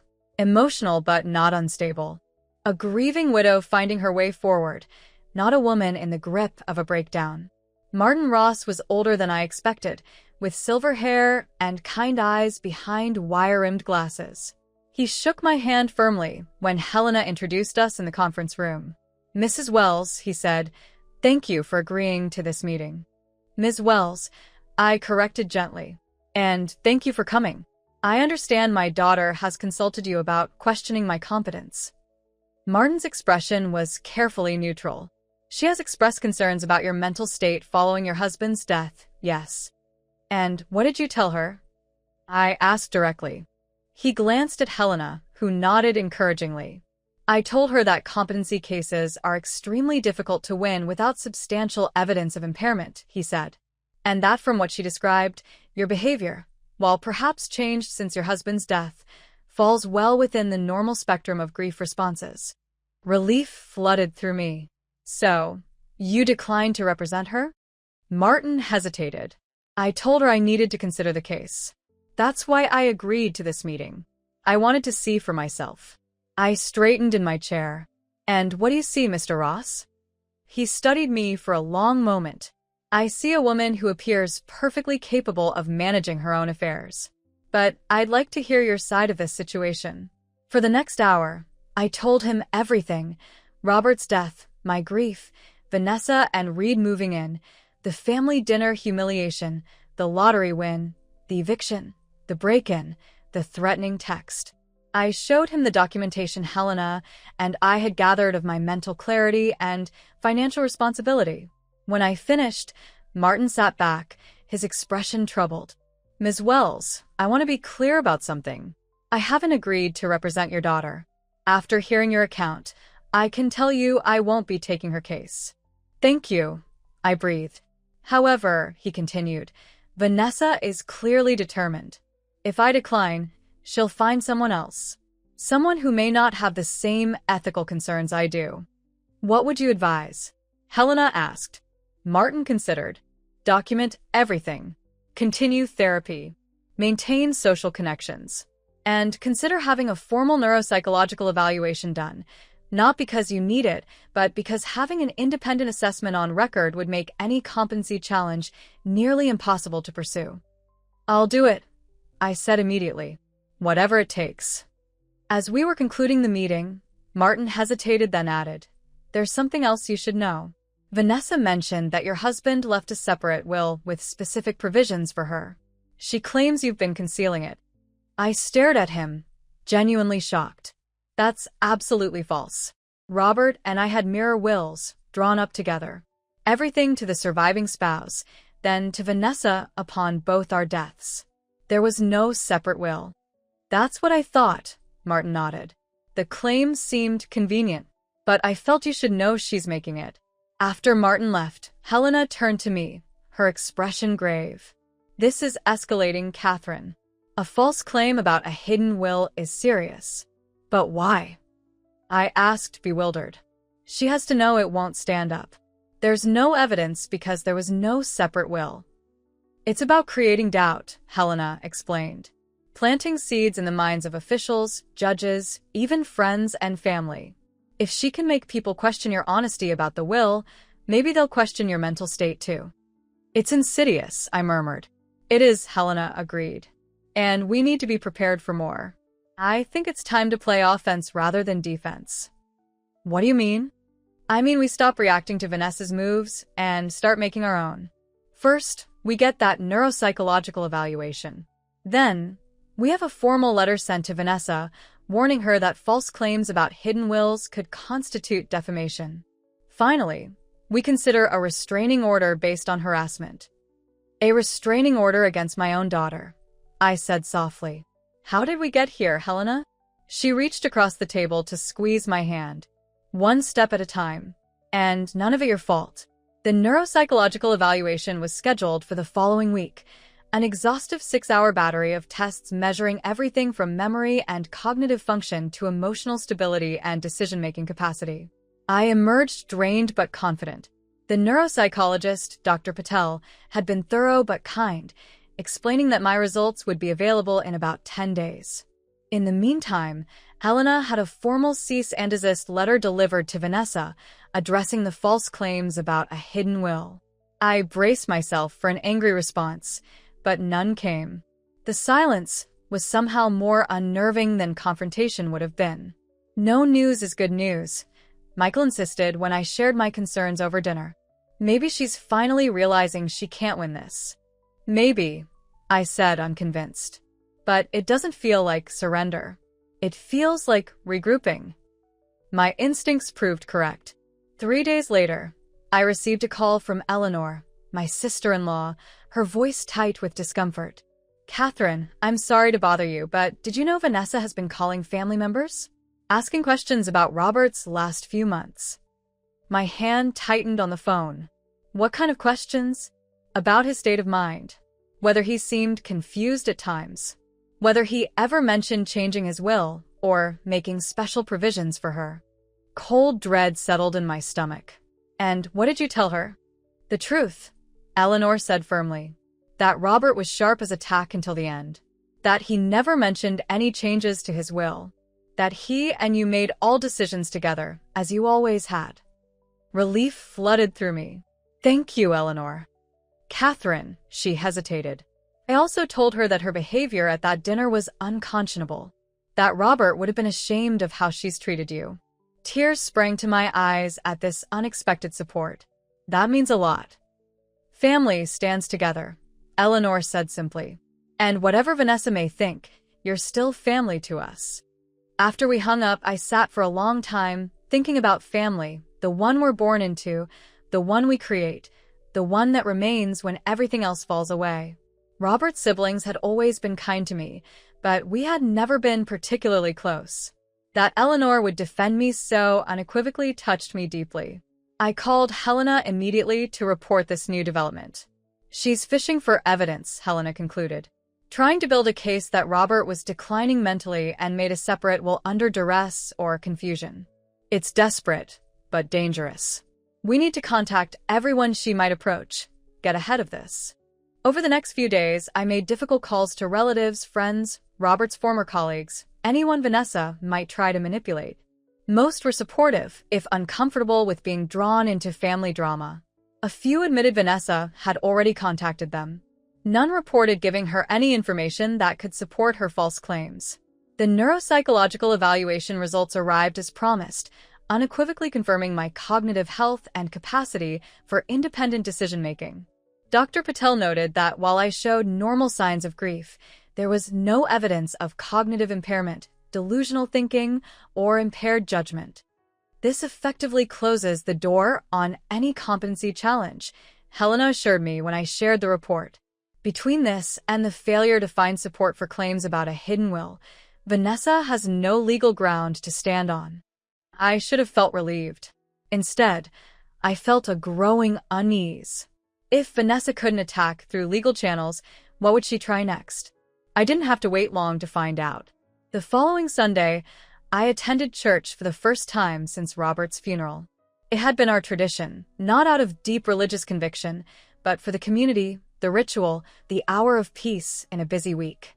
I had avoided it after his death, unable to face the sympathetic looks, the empty space beside me in the pew.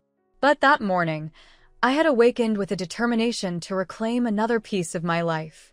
I dressed carefully in a blue dress Robert had always liked, applied light makeup, and drove to the familiar stone building where we had marked so many milestones. Pastor Johansson greeted me warmly at the door. Catherine, it's wonderful to see you back. It feels right, I said, surprised to find it was true. I slipped into a pew near the back, nodding to familiar faces, accepting gentle touches on my shoulder, quiet murmurs of good to see you and welcome back. The weight of grief was still there, but it had shifted, become bearable. The service proceeded as it always had, hymns, prayers, scripture readings. I found comfort in the familiarity, in being part of something larger than my individual pain. When Pastor Johansson began his sermon, I settled in, feeling a peace I hadn't experienced in months. Today, he began, I want to talk about greed, about the way it corrupts our relationships, poisons our communities, and separates us from God's love. A standard enough topic for a sermon. I half listened, my mind drifting to memories of Robert beside me, our hands clasped between us on the pew. We've all seen examples of greed in our lives, Pastor Johansson continued. The neighbor who covets another's possessions. The businessman who sacrifices ethics for profit. The family member who values inheritance above relationships. Something in his tone caught my attention. I focused more closely on his words. Consider the parable of the prodigal son, he went on. But imagine a twist. What if, instead of the son demanding his inheritance early, it was the father who withheld what was rightfully the son's? Who came into unexpected fortune and chose to keep it all for himself, denying his own child. My breath caught. This couldn't be coincidence. Would we not call that father greedy? Would we not say he had forgotten the sacred duty of a parent to provide for their child? Would we not urge him to examine his conscience, to remember that all we have is ultimately God's, not ours to hoard? I sat frozen, heat rising in my cheeks as heads began to turn in my direction. Whispers rippled through the congregation. Pastor Johansson never looked directly at me, but his meaning was unmistakable. Somehow, Vanessa had gotten to him. I endured the remainder of the sermon in a state of shocked disbelief, my hands clenched so tightly in my lap that my nails left crescent marks on my palms. When the service ended, I rose quickly, intending to slip out before having to speak to anyone. But Pastor Johansson intercepted me at the door, his expression benevolent, but his eyes assessing. "Catherine, it's so good to have you back with us. Perhaps we could schedule some time to talk this week? I know the past year has been difficult, and the church is here to support you through all of life's challenges." The emphasis on all was subtle but unmistakable. "Thank you, Pastor," I said, my voice admirably steady. "But my schedule is quite full with foundation work. Perhaps another time." His smile tightened fractionally. "Of course. The door is always open." I drove home in a state of simmering rage. The calculated public humiliation, in a place that should have been safe, supportive, was breathtaking in its cruelty. It bore Vanessa's signature so clearly that I didn't even question her involvement. I called Helena the moment I got home, recounting the sermon in detail. "Unbelievable," she muttered. "Using the church as a weapon? That's a new low." "What do?" I asked. "Send a letter to the church board? Confront Pastor Johansson directly?" "Neither," Helena advised. "That's exactly what Vanessa wants, to provoke you into a public response that might seem unstable. The best move is to appear unaffected. Return to church next Sunday, head held high, as if the sermon meant nothing to you." "That's asking a lot," I said through gritted teeth.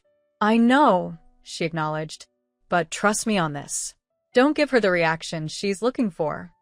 I agreed reluctantly, but the incident left me shaken.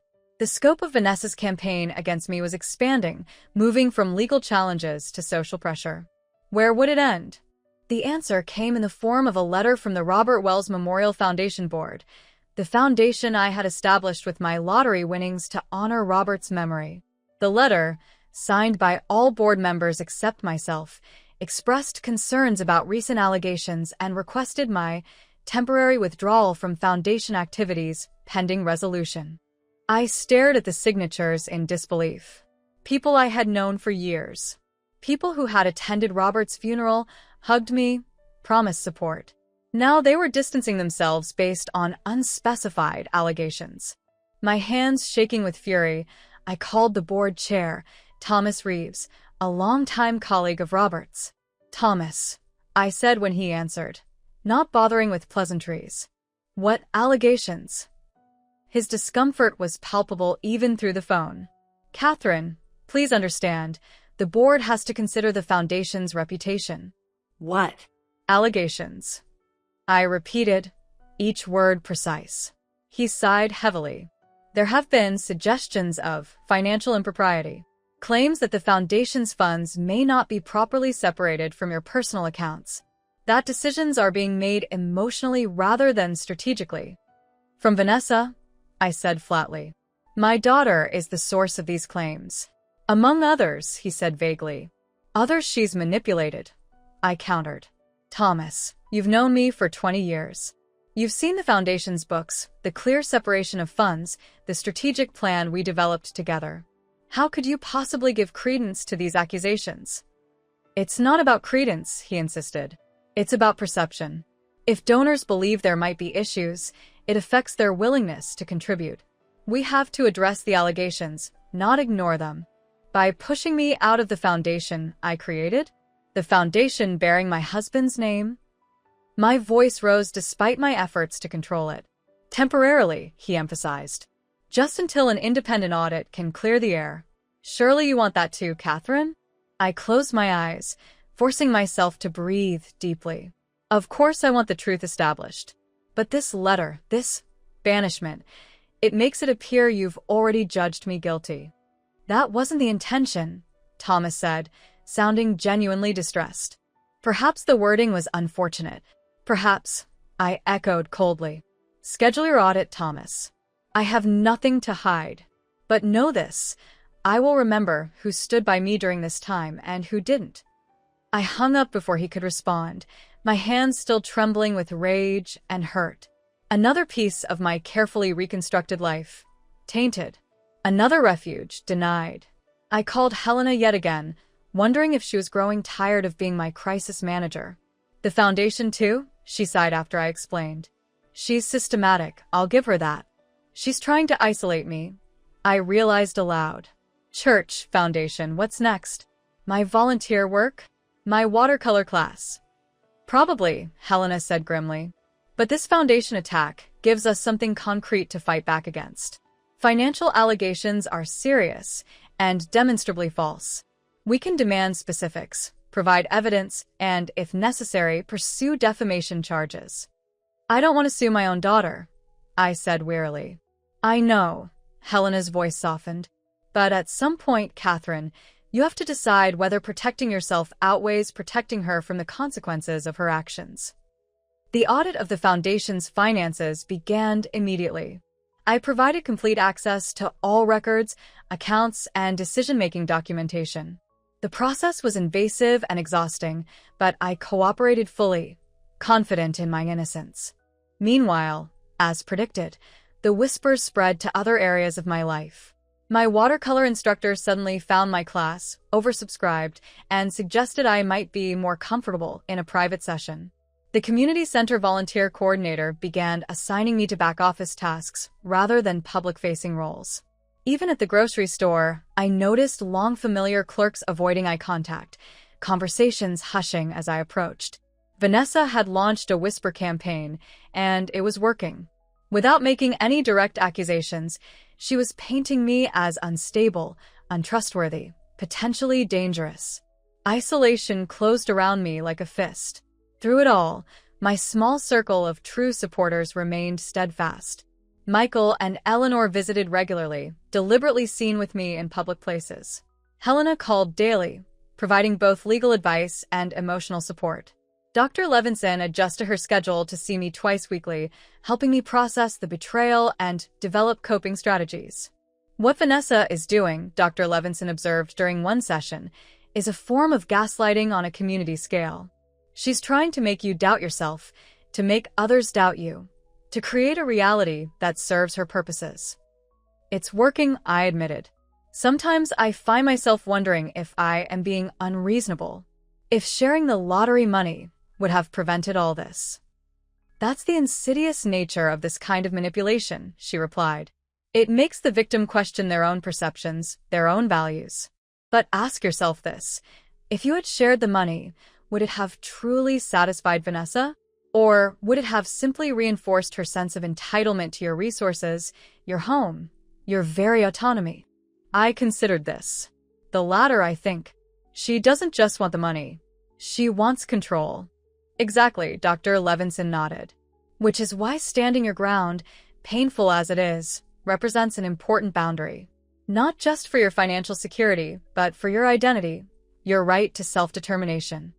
Her words strengthened me, but the daily reality of navigating a community turning against me remained excruciating. I began to understand why some older adults became reclusive, not from fear or inability, but from the exhaustion of constantly defending their competence, their right to exist on their own terms. The Foundation audit was completed in record time, finding, as expected, no evidence of financial impropriety. The board sent a carefully worded letter, welcoming me back to active participation, without any acknowledgement of the unfounded nature of the allegations or apology for their response to them. I attended the next board meeting with my head high, dressed immaculately, prepared with detailed proposals for upcoming Foundation initiatives. I was polite but not warm, professional but not familiar. The message was clear. I would continue the work, but our relationships had been fundamentally altered. After the meeting, Thomas approached me hesitantly. "Catherine, I want to say." "Don't," I interrupted. "We both know what happened here. Let's just move forward with the Foundation's work. That's what matters." He nodded, relief and shame mingling in his expression. "For what it's worth, your daughter can be very persuasive." "I'm aware," I said dryly. but I expected more from people who claimed to be Robert's friends. The victory, such as it was, gave me a momentary respite. The whispers didn't stop entirely, but they lost some potency now that the most serious allegations had been disproven. I began to hope that perhaps Vanessa would realize the futility of her campaign, that we might eventually reach some kind of détente, if not reconciliation. That hope was shattered the following Tuesday when Michael called, his voice tight with anger. "Kathy, have you seen the newspaper today?" "No," I replied, a familiar dread settling in my stomach. "What now?" You need to see it. I'm coming over." 20 minutes later, Michael was at my door, the local newspaper in hand, folded open to the community section.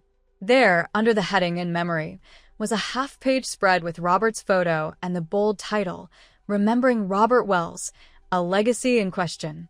The article, written as a retrospective on the one-year anniversary of Robert's death, still 3 weeks away, was ostensibly about his contributions to the community. But scattered throughout were carefully worded insinuations about concerns regarding the management of his legacy, questions about the foundation established in his name, and family disagreements over his final wishes. While never making direct accusations, the piece painted a picture of controversy and doubt surrounding my handling of Robert's affairs after his death. Vanessa was quoted extensively, expressing deep sadness over developments that my father would have found troubling. "She's using Robert's memory as a weapon," I whispered, my hands shaking as I set down the paper. "Using his death anniversary to what? What does she even want at this point?" Michael's face was grim. To hurt you. "To punish you for defying her. And maybe, still, to get control of the money." "Through what mechanism?" I demanded. "She's tried legal challenges and failed. She's tried social pressure and made some headway, but can't actually force me to do anything.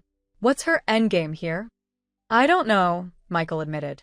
"But Kathy, this is escalating beyond reason. I'm worried about your safety." I stared at him. "You think she'd physically harm me?" "I don't know," he repeated. "A month ago, I would have said absolutely not. But now?" The Vanessa I'm seeing in these actions isn't the niece I thought I knew. There's a ruthlessness here that's disturbing." I couldn't disagree. The systematic dismantling of my reputation, my support network, my peace of mind. It spoke of a calculated cruelty I had never imagined my daughter capable of. "What do I do?" I asked, hating the helplessness in my voice. Michael's expression hardened. "You fight back. Publicly. Directly. Enough shadows and whispers. It's time to bring this into the light." After he left, I sat for a long time considering his advice. Fighting back publicly would mean acknowledging the rift with Vanessa openly, exposing our family's fractures for all to see. It would mean engaging in the kind of public drama I had always abhorred. But perhaps Michael was right. Perhaps shadows were Vanessa's preferred battleground, and light would be my most effective weapon. I called Helena, explaining what had happened and what I was considering. "It's risky," she acknowledged. "Public family disputes can get messy quickly. But there's merit to the approach. Right now, Vanessa is controlling the narrative. Taking it back means telling your story your way." "How do I do that?" I asked. "Write a letter to the editor? Hold a press conference?" "Neither," Helena said thoughtfully. "Those would seem defensive, reactive. What you need is something positive, forward-looking, that simultaneously addresses the allegations without appearing to respond directly to them." We brainstormed options, eventually settling on a plan. I would give an interview to a respected local journalist about the foundation, its work, and my vision for its future. Naturally, this would include discussion of Robert, our relationship, and by extension, clarification about his wishes and our financial arrangements. It would be framed as a tribute marking the approaching anniversary of his death, not a response to Vanessa's insinuations. Helena knew just the journalist, Rebecca Chin, known for her thoughtful profiles and ethical approach. With Helena's connections, we secured an interview for the following afternoon at my home. I spent that evening and the next morning preparing, not just what I would say, but how I would present myself. I chose a photo album with carefully selected images of Robert and me through the years, including several with Vanessa as a child and young adult. I laid out financial documentation showing the clear separation between my personal accounts and the foundation. I rehearsed answers to potential questions, finding the balance between honesty and dignity. Rebecca Chin arrived precisely on time, a slight woman with keen eyes and a professional demeanor. After brief introductions and setup, she began with gentle questions about Robert, how we met, our life together, his final months. I spoke openly, emotion evident but controlled, sharing memories of our marriage and Robert's character. "And the foundation?" she prompted. "That was established after his death?" "Yes," I confirmed. The Robert Wells Memorial Foundation was my way of honoring his lifelong commitment to education. Robert believed strongly that learning should be accessible at every stage of life, which is why our scholarships focus on adult learners returning to education after life interruptions. "A meaningful tribute," Rebecca nodded. "I understand there's been some controversy surrounding the foundation recently." Here it was, the opening to address Vanessa's allegations without appearing defensive. "There was a routine audit," I said calmly, "as there should be for any foundation handling public donations. Complete transparency is essential for maintaining donor trust." "And the audit findings?" she pressed. "Clean," I smiled. "The foundation's finances are meticulously managed, with clear separation between operational funds and endowment investments." Rebecca made notes, then shifted direction. "You mentioned life interruptions for students. You experienced one yourself, didn't you? Leaving college when you married." "Yes," I acknowledged. "I was studying business administration when Robert and I decided to marry. He was beginning graduate school, and financially, it made sense for one of us to work full-time. I took that role, with the understanding that I'd return to my education later." "But you didn't," she observed. "Not formally," I agreed. "Life happens, careers develop, children arrive, priorities shift. But that early experience informed my commitment to creating opportunities for others whose education was similarly deferred." "Speaking of children," Rebecca said, her tone carefully neutral, "your daughter Vanessa was quoted in a recent article expressing concerns about the direction of the foundation. How would you characterize your relationship with her since your husband's death?" I had anticipated this question, had prepared a diplomatic response about differing perspectives and the complexities of grief.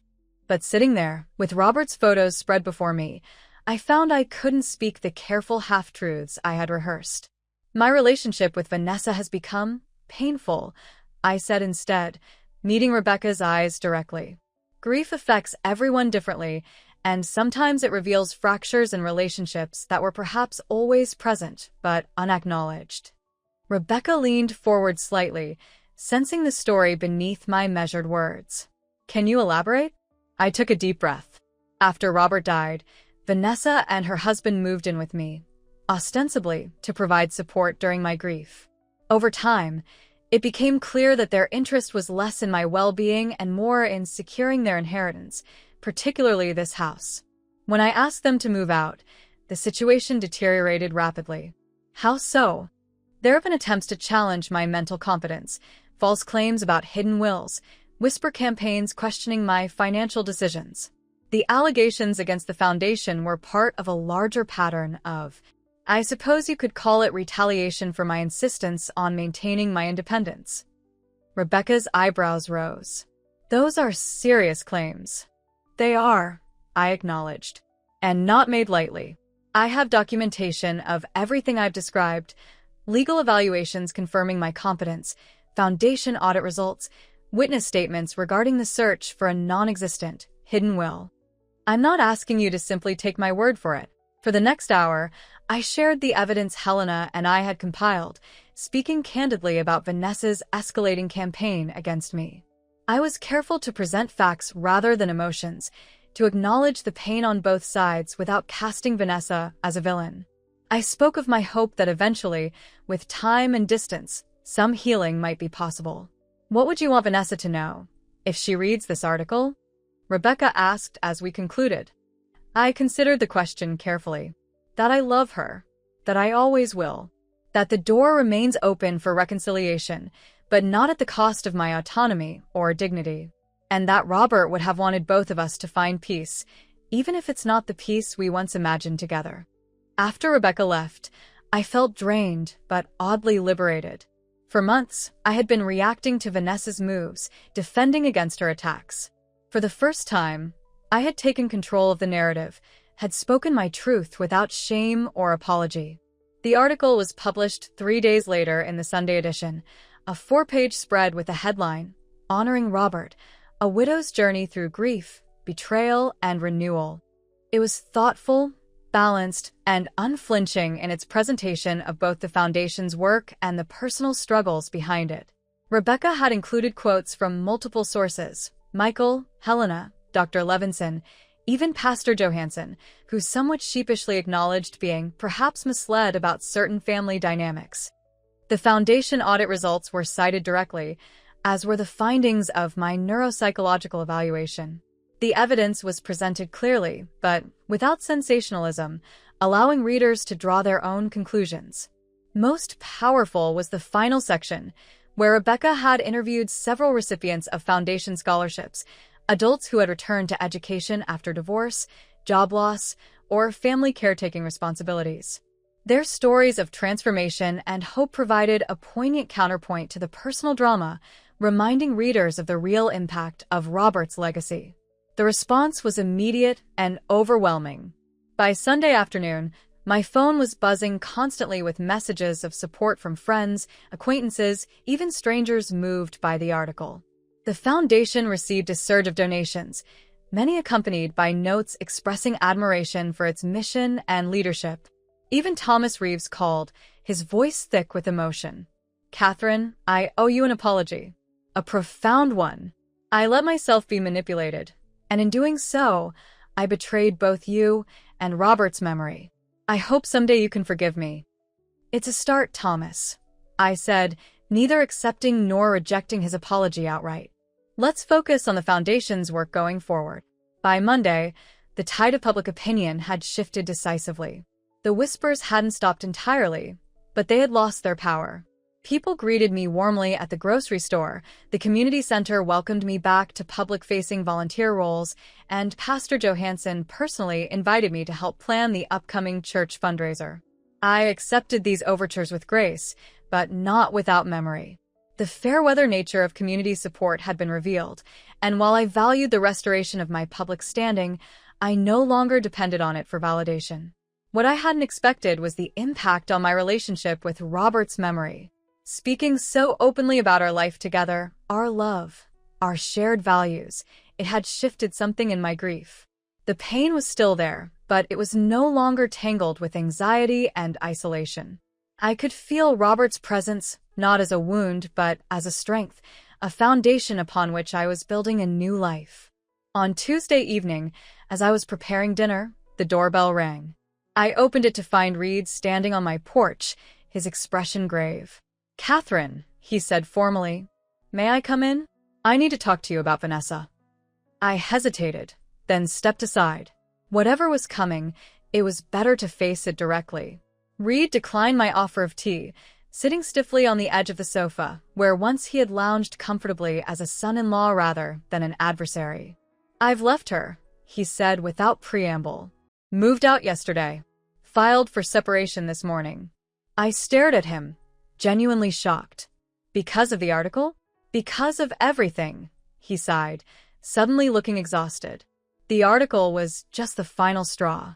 "Catherine, I didn't know about most of what she was doing, the church sermon, the newspaper piece, the whisper campaign. I knew she was angry, bitter about the money, but I thought it was just talk." "You lived with her, Reed," I pointed out, skepticism evident in my voice. "You must have seen something." He nodded, shame crossing his features. "I saw her obsessing, making calls, meeting with lawyers.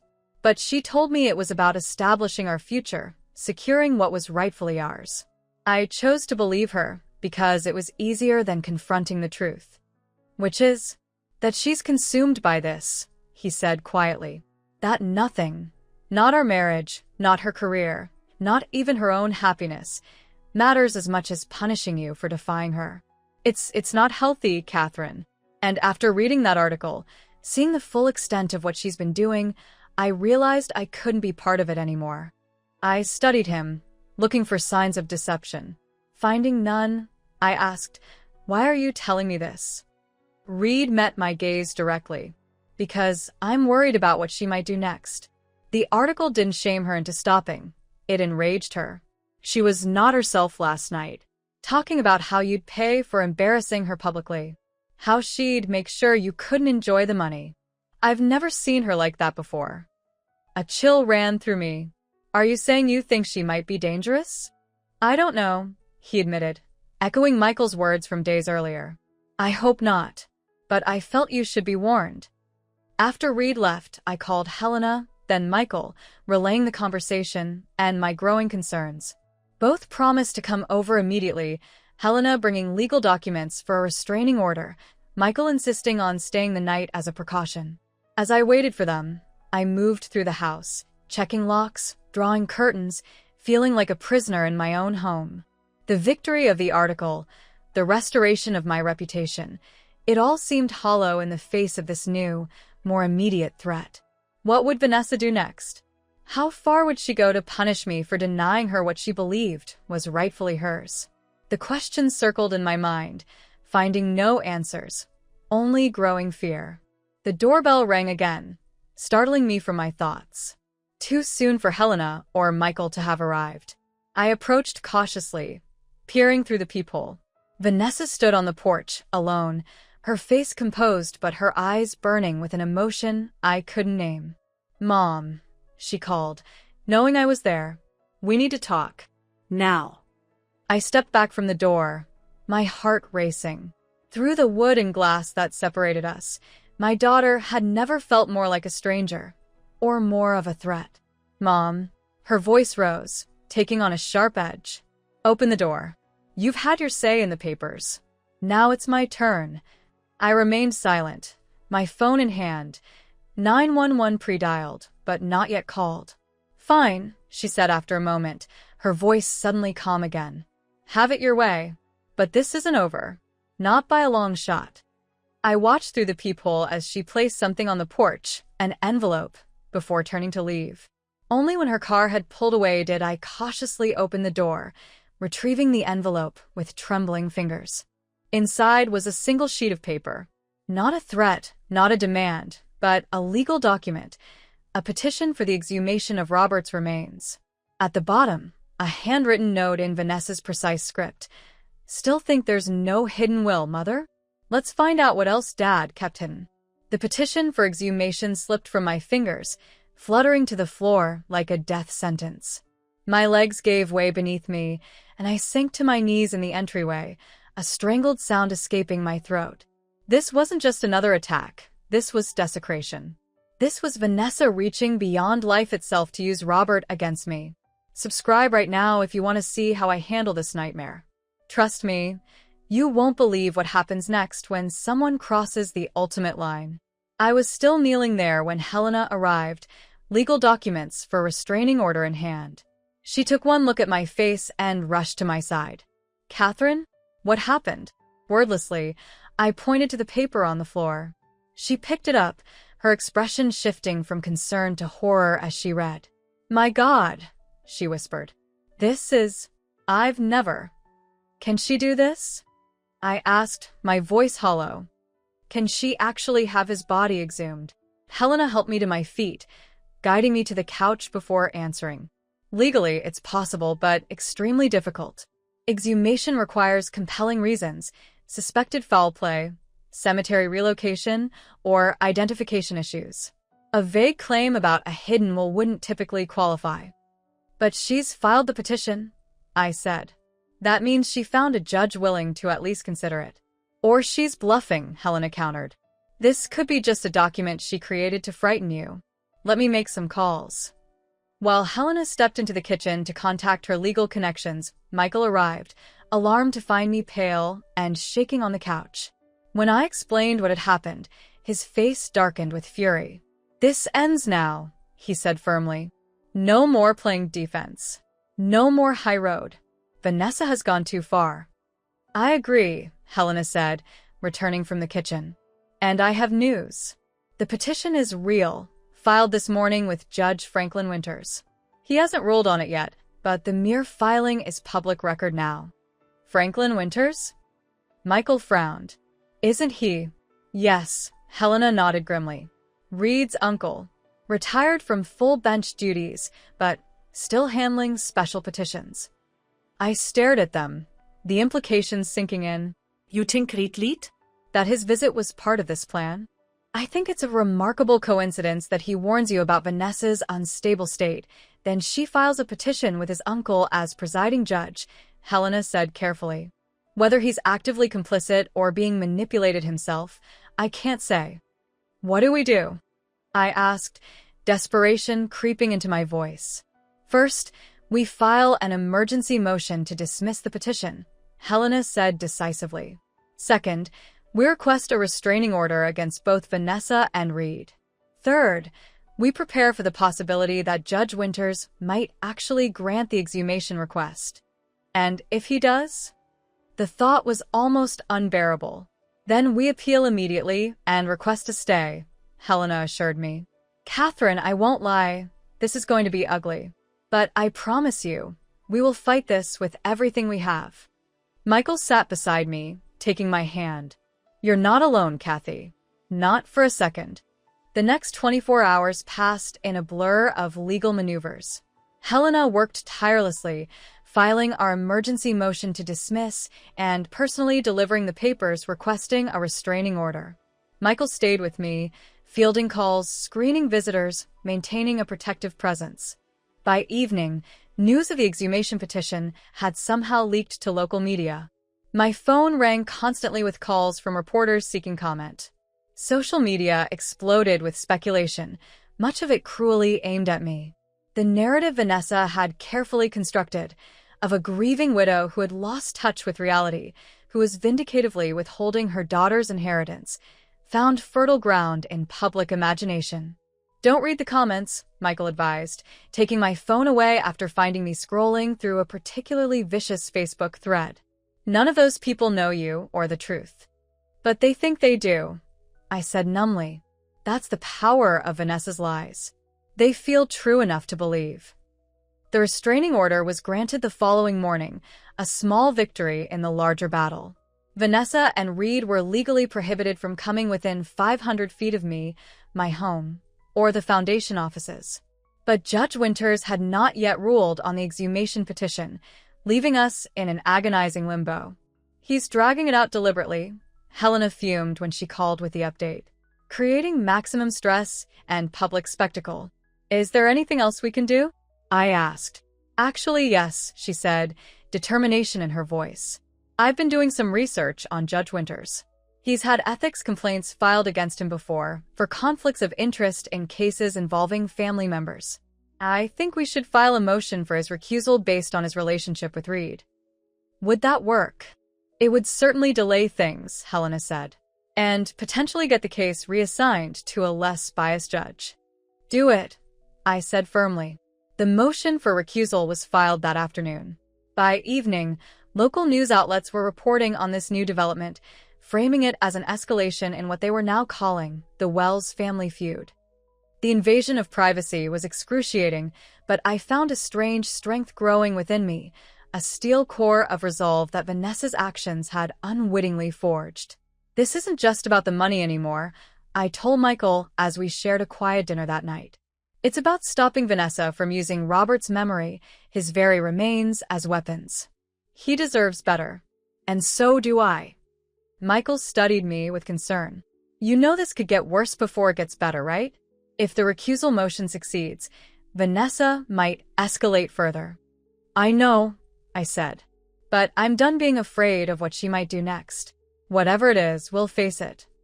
The recusal motion triggered a hearing, scheduled for the following week.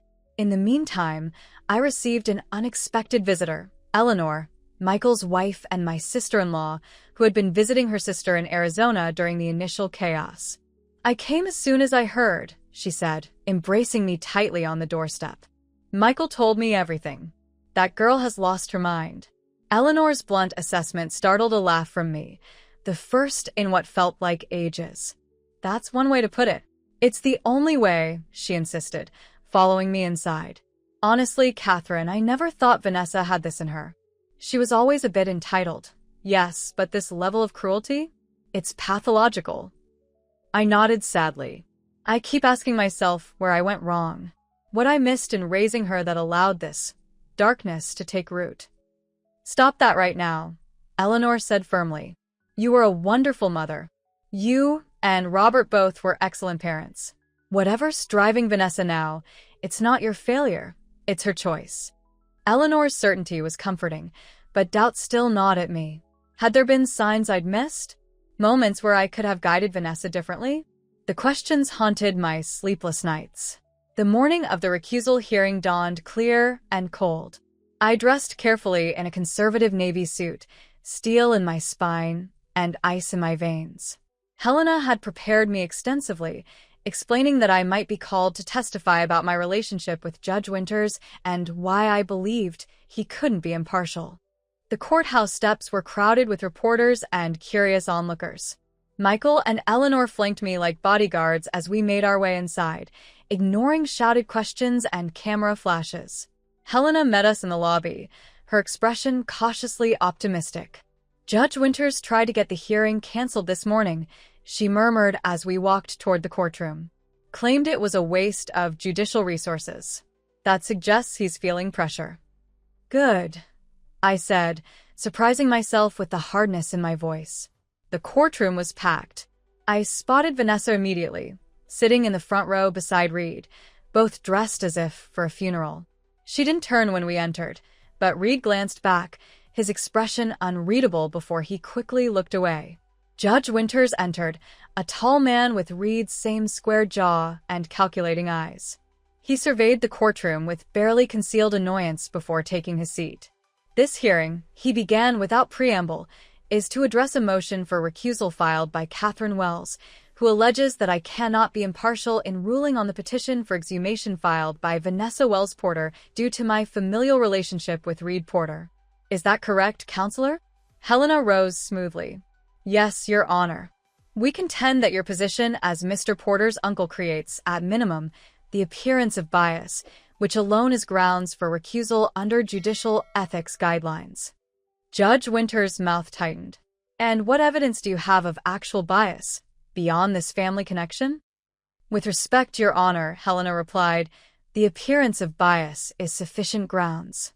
But if you require evidence of actual bias, we note that you accepted this petition despite its extraordinary nature and minimal legal justification, and that you've made no disclosure of your relationship to one of the interested parties. A flush crept up Judge Winters' neck. The petition alleges that Robert Wells may have created a will that was subsequently concealed. That's a serious allegation that merits investigation. Based on what evidence, Your Honor? Helena pressed. The petition contains only Vanessa Wells Porter's unsupported claim that her father acted strangely before his death and mentioned changes to his estate plan. There are no witnesses, no documentation, nothing to justify the extreme step of exhumation. Judge Winters shifted uncomfortably. Ms. Wells Porter's counsel will present their evidence at the appropriate time. This hearing is about my alleged bias, not the merits of the petition. The two are inseparable, Helena countered. Your willingness to entertain this petition without requiring substantive evidence is itself indicative of bias. For the next hour, the legal battle continued, with Helena methodically presenting precedents for recusal in cases with far less obvious conflicts than a familial relationship. Vanessa's attorney, a sharp-faced woman I didn't recognize, argued that the family connection was irrelevant, that Judge Winters' distinguished career spoke for itself, and that the recusal motion was merely a delay tactic. Finally, Judge Winters held up his hand, silencing both attorneys. I've heard enough. While I maintain that I could rule impartially on this matter, the appearance of impropriety must be avoided to maintain public confidence in the judiciary. I hereby recuse myself from this case. A collective gasp went through the courtroom. I sagged slightly in my seat, relief washing through me. It was a small victory, but significant. The first time one of Vanessa's maneuvers had been decisively thwarted. The case will be reassigned to Judge Amelia Chin. Judge Winters continued, unable to completely hide his displeasure. Her clerk will contact all parties regarding scheduling. As the courtroom began to empty, I made the mistake of looking toward Vanessa. Her eyes met mine across the room, and the hatred I saw there stole my breath. This wasn't just determination or greed. It was something deeper, darker, a consuming rage that transformed her familiar features into those of a stranger. "Don't," Michael murmured, gently turning me away. "She wants to provoke you." Outside, Helena was cautiously triumphant. "Judge Chun is known for being methodical and by the book. She'll require actual evidence before granting something as extreme as exhumation." "So we've won?" I asked. "We've gained ground," Helena corrected. "But this isn't over. Vanessa will either need to produce real evidence or change tactics." She changed tactics. The next morning, a thick envelope arrived by certified mail. Inside was a formal notice that Vanessa had filed a wrongful death lawsuit against me, alleging that my negligence and deliberate withholding of medical care had contributed to Robert's death.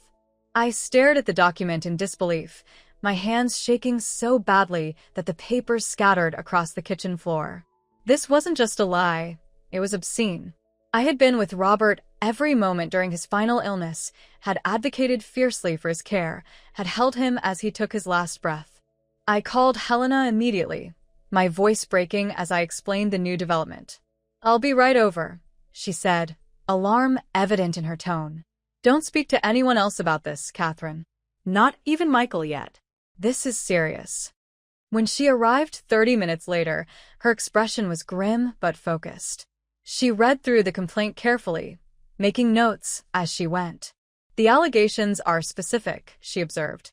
"She claims you refused to call an ambulance when Robert first complained of chest pain, that you waited over an hour before seeking medical help, that doctors told you earlier intervention might have saved his life." "None of that is true," I whispered. "We were at dinner with friends when it happened. Robert collapsed, and Jim called 911 immediately while I performed CPR. The ambulance arrived within minutes. The doctors said later that even with the quick response, the heart attack was too massive. There was nothing anyone could have done." Helena's expression softened.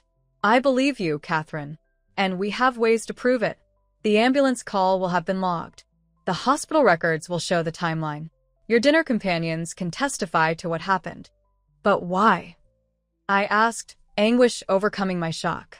Why would she lie about something so fundamental? She was there that night. She knows what happened.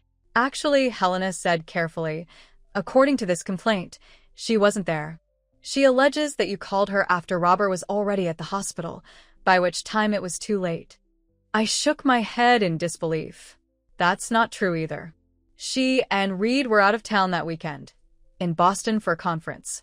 I called her from the ambulance. She didn't make it back until the next morning. Hours after? I couldn't finish the sentence. "This is good," Helena said, making more notes. "We can prove her whereabouts that night. Flight records, hotel charges, witnesses who saw her in Boston. This case won't just be dismissed. It will backfire on her spectacularly." "But the damage will already be done," I said numbly. "The allegations alone, people will think I let Robert die. That I wanted him gone for the insurance money or freedom or... God, Helena, how can she do this? How can she use her father's death this way?"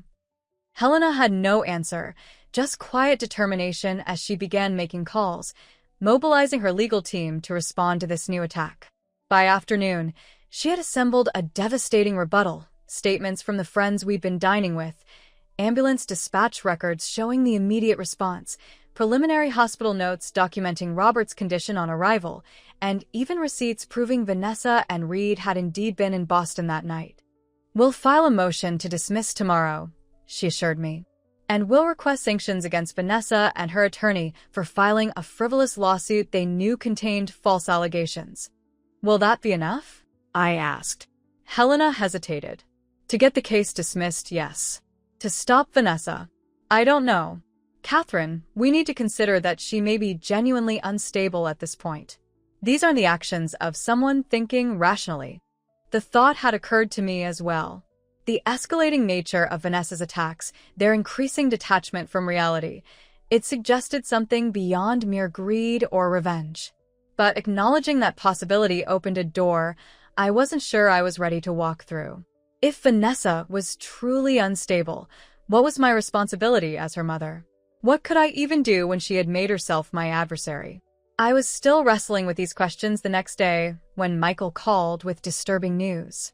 "Kathy," he said, his voice tight. "There's something you need to see. Turn on Channel 7. I did as he suggested, my blood running cold as Vanessa's face filled the screen. She was standing on the steps of the courthouse, tears streaming down her face as she spoke into a forest of microphones. "Still trying to process this betrayal," she was saying. "To discover that my own mother not only concealed my father's condition from me, but delayed getting him help. I can't describe the pain. I wasn't even allowed to say goodbye to him." The reporter's voice cut in.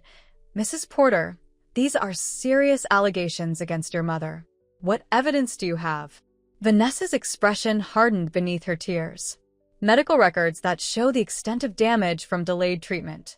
Witness statements from neighbors who saw my father in distress earlier that day. And most importantly, my father's own words." "Your father's words?" the reporter pressed. "Yes," Vanessa nodded solemnly. "Before he died, he managed to call me. His last words to me were, 'Your mother refused to call for help. She's watching me die.' I'll never forget it. Never." I sank to the floor in front of the television, a primal sound of pain escaping me. This wasn't just a lie, it was a desecration of Robert's final moments, a perversion of our last hours together. He had died peacefully, with dignity, my hand in his, murmuring that he loved me as the monitors flatlined. Michael was still on the phone, calling my name with increasing urgency. "Kathy? Are you there? Kathy?" "I'm here," I managed, though I barely recognized my own voice. "Don't watch anymore," he urged. "I'm coming over. Helena too. Just turn it off." But I couldn't look away. The scene had shifted to a panel discussion, with a medical expert explaining how critical the first moments of a heart attack are, how each minute of delayed treatment increases the risk of death. A legal analyst speculated about the potential for both civil and criminal charges if negligence could be proven. And through it all, the Chiron at the bottom of the screen proclaimed, "Widow accused. Did Catherine Wells let her husband die?" By the time Michael and Helena arrived, I had moved beyond shock into a state of cold, crystalline rage.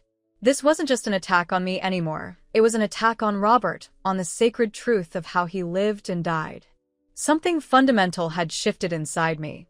The last lingering threads of maternal protection I had felt toward Vanessa had burned away, leaving only the determination to stop her by any means necessary. "I want to sue her," I said the moment Helena walked through the door. "For defamation, for intentional infliction of emotional distress, for anything and everything you can think of. I want her exposed as a liar in the same public forum she's using to destroy me." Helena nodded, unsurprised by my vehemence. "We already have the motion to dismiss her wrongful death suit prepared. We can add a countersuit for defamation based on these public statements. But Catherine, you need to be prepared. This will get uglier before it gets better. Vanessa has clearly decided to try this case in the court of public opinion. Then that's where we'll fight," I said firmly. "I've been reactive for too long, letting her set the terms of this conflict.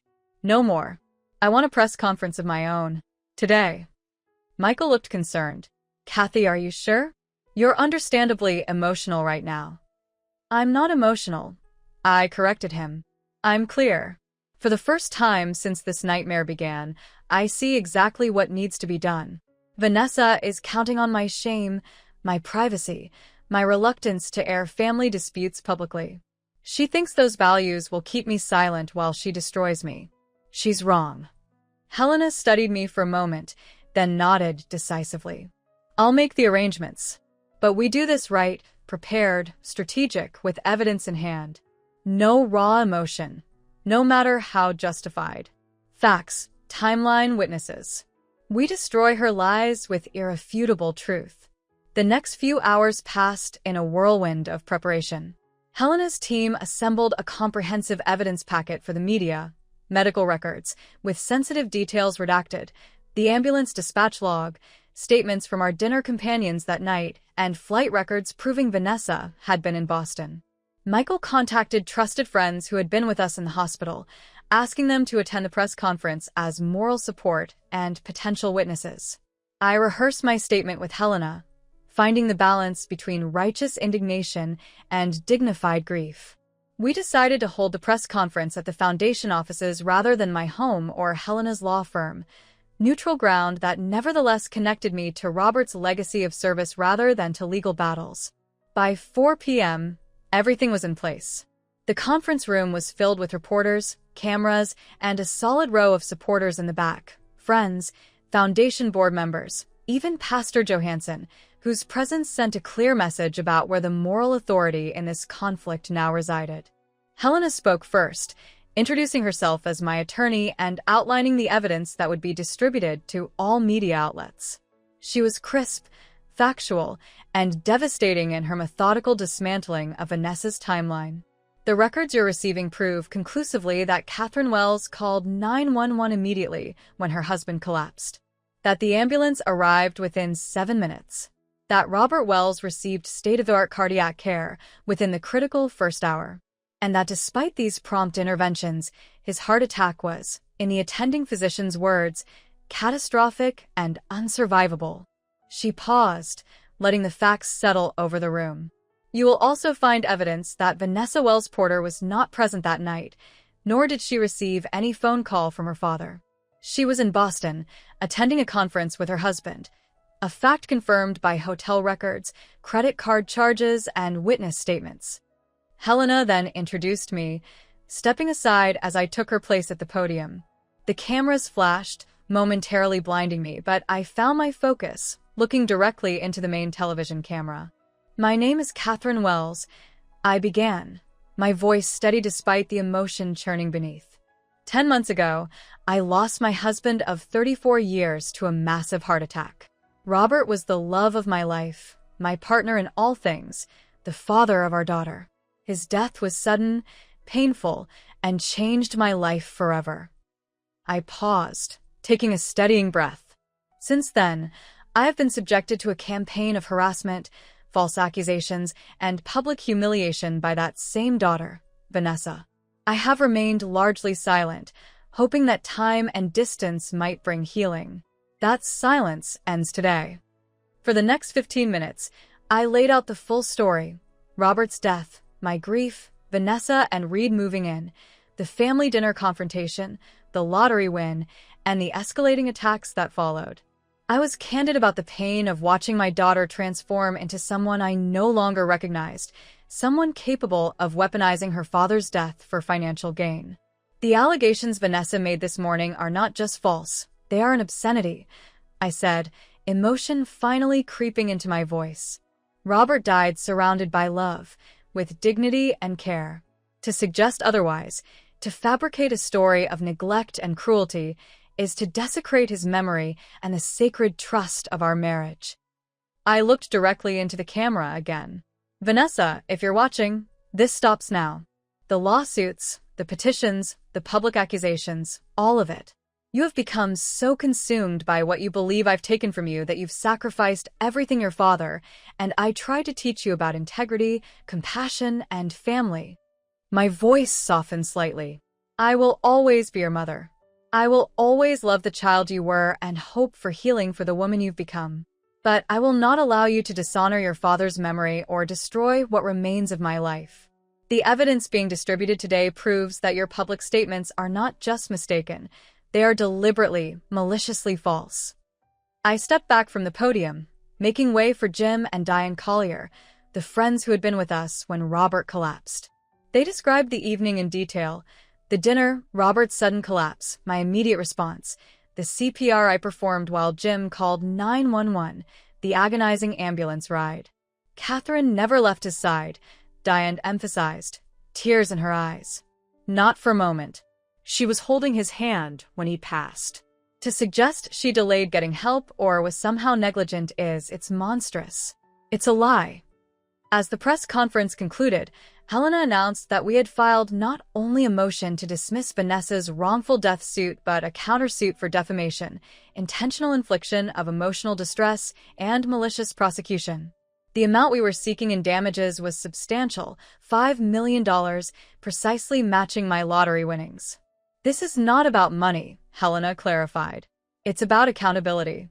About establishing that there are consequences for this kind of calculated cruelty.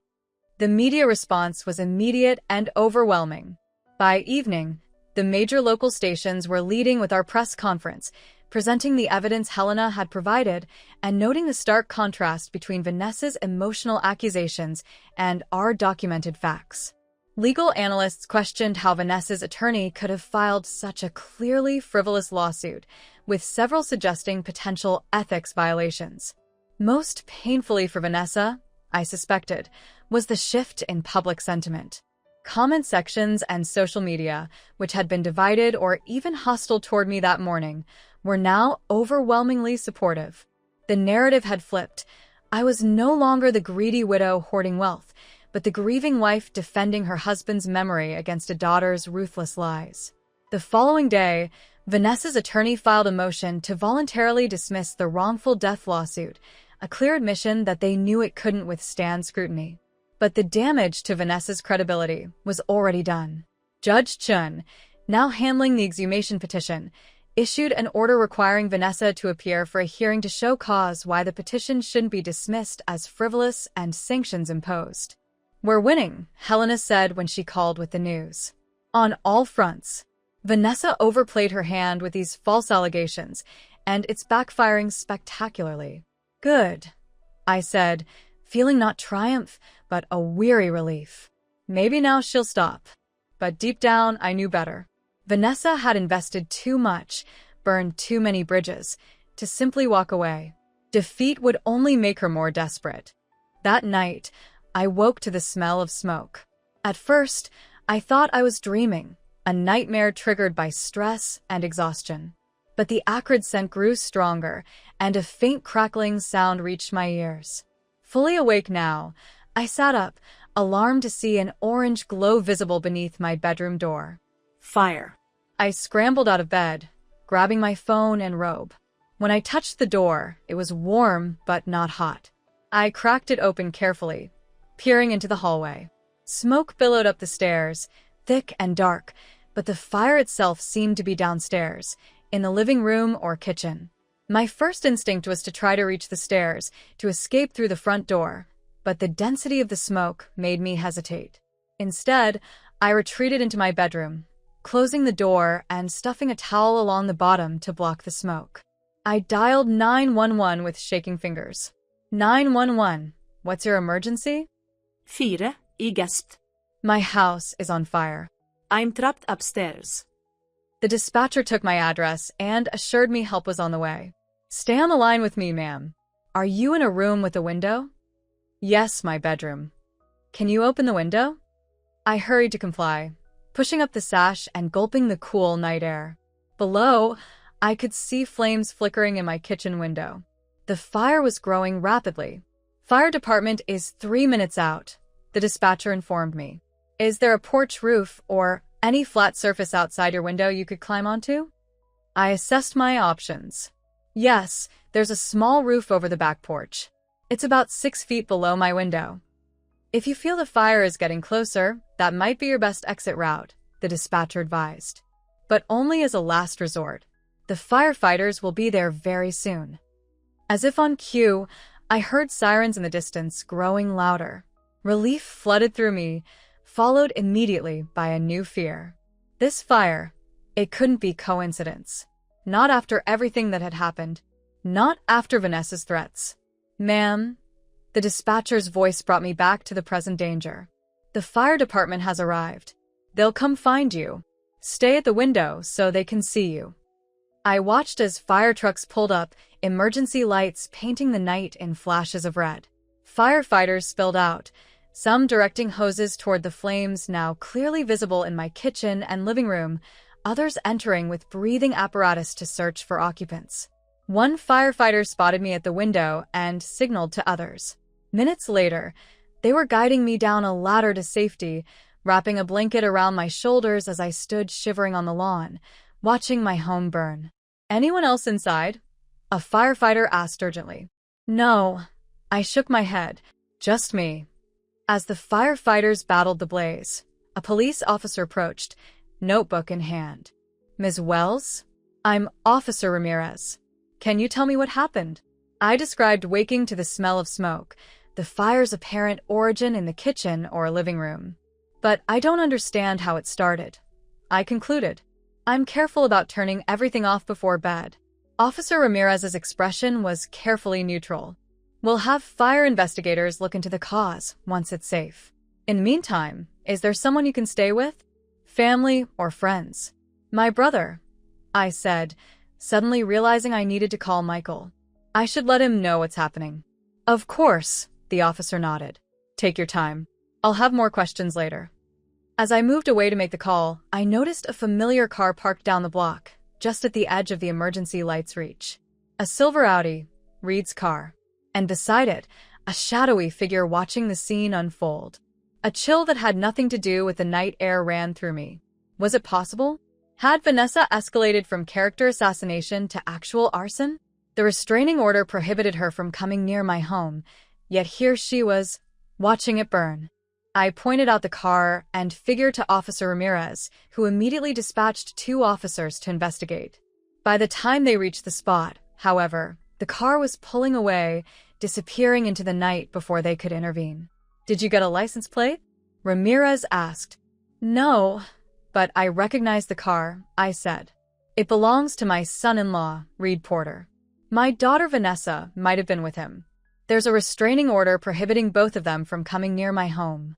Ramirez's eyebrows rose. "We'll run the plates and try to locate the vehicle. In the meantime, I think you should know, the fire chief says there are signs this might not have been accidental. They found what looks like a broken bottle in the kitchen, possibly containing accelerant." My legs nearly gave way beneath me. "You're saying someone deliberately set the fire? While I was asleep inside?" "We can't confirm that yet," Ramirez cautioned. "But yes, that's one possibility we're investigating." Michael arrived 30 minutes later, taking charge with calm efficiency. He spoke with the police and fire officials, arranged for me to stay with him and Eleanor, and gathered the few possessions that might be salvageable from the less damaged parts of the house once the firefighters declared it safe to enter briefly.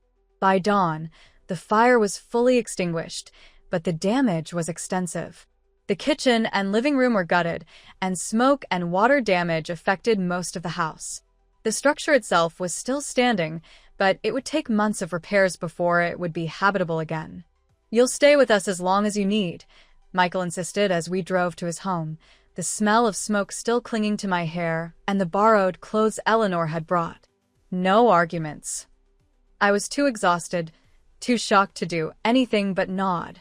The events of the night felt surreal, disconnected from the reality I had known just hours before.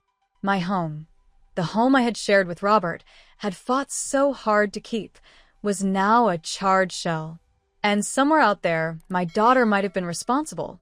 The next few days passed in a blur of insurance claims, police interviews, and quiet hours in Michael and Eleanor's guest room, staring at the ceiling, trying to process what had happened.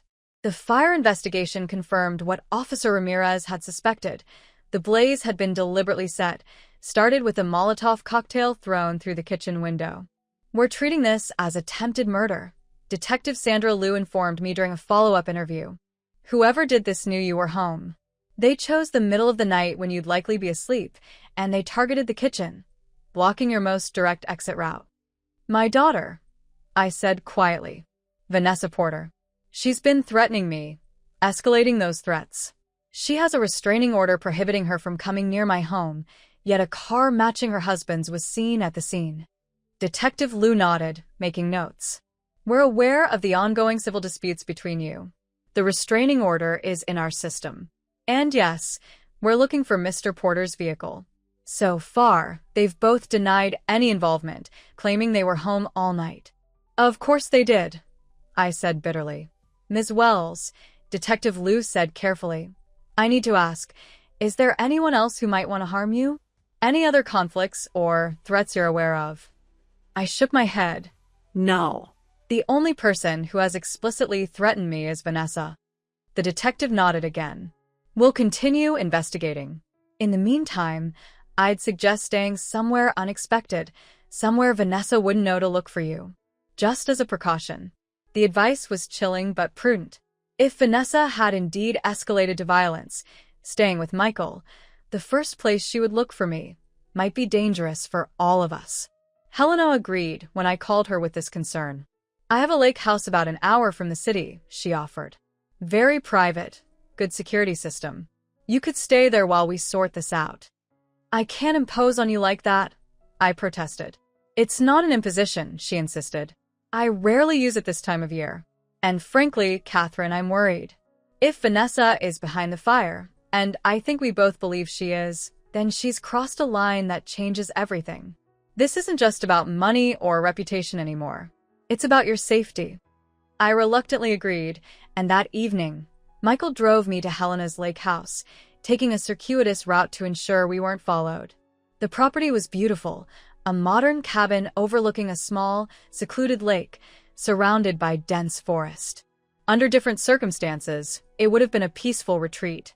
I'll check on you daily, Michael promised as he prepared to leave.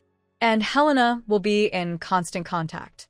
You're not alone, Kathy, even out here. After he left, I stood on the deck, watching darkness settle over the lake. The silence was profound, broken only by the occasional call of a night bird or a rustle of leaves in the breeze. For the first time since the fire, I felt my shoulders relax slightly, the constant vigilance easing. Inside, I explored the cabin, spacious but cozy, with large windows framing the lake view, a well-appointed kitchen, and 2 comfortable bedrooms.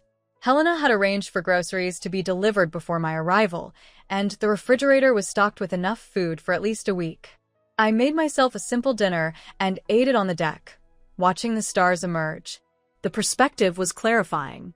Sitting there, miles from the chaos that had engulfed my life, I could see the pattern more clearly, the escalation from verbal attacks to legal maneuvers to public humiliation to, finally, physical danger. Each step had been calculated to break me, to force me to surrender control of my life and my assets. Each failure had pushed Vanessa to more extreme measures. If the fire was indeed her work, what would come next? What line wouldn't she cross? The question haunted my fitful sleep that night, threading through dreams of flames and falling buildings and Vanessa's face, transformed by hatred into something inhuman. I woke before dawn, my heart racing, a decision crystallizing in the quiet dark. It was time to end this. Not through legal maneuvers or public relations battles, but through direct confrontation. I needed to face Vanessa one last time, to understand what had broken between us, and whether it could ever be repaired. If not, I needed to make it absolutely clear that her campaign against me would only end in her own destruction. I didn't share this plan with Helena or Michael when they called to check on me later that morning.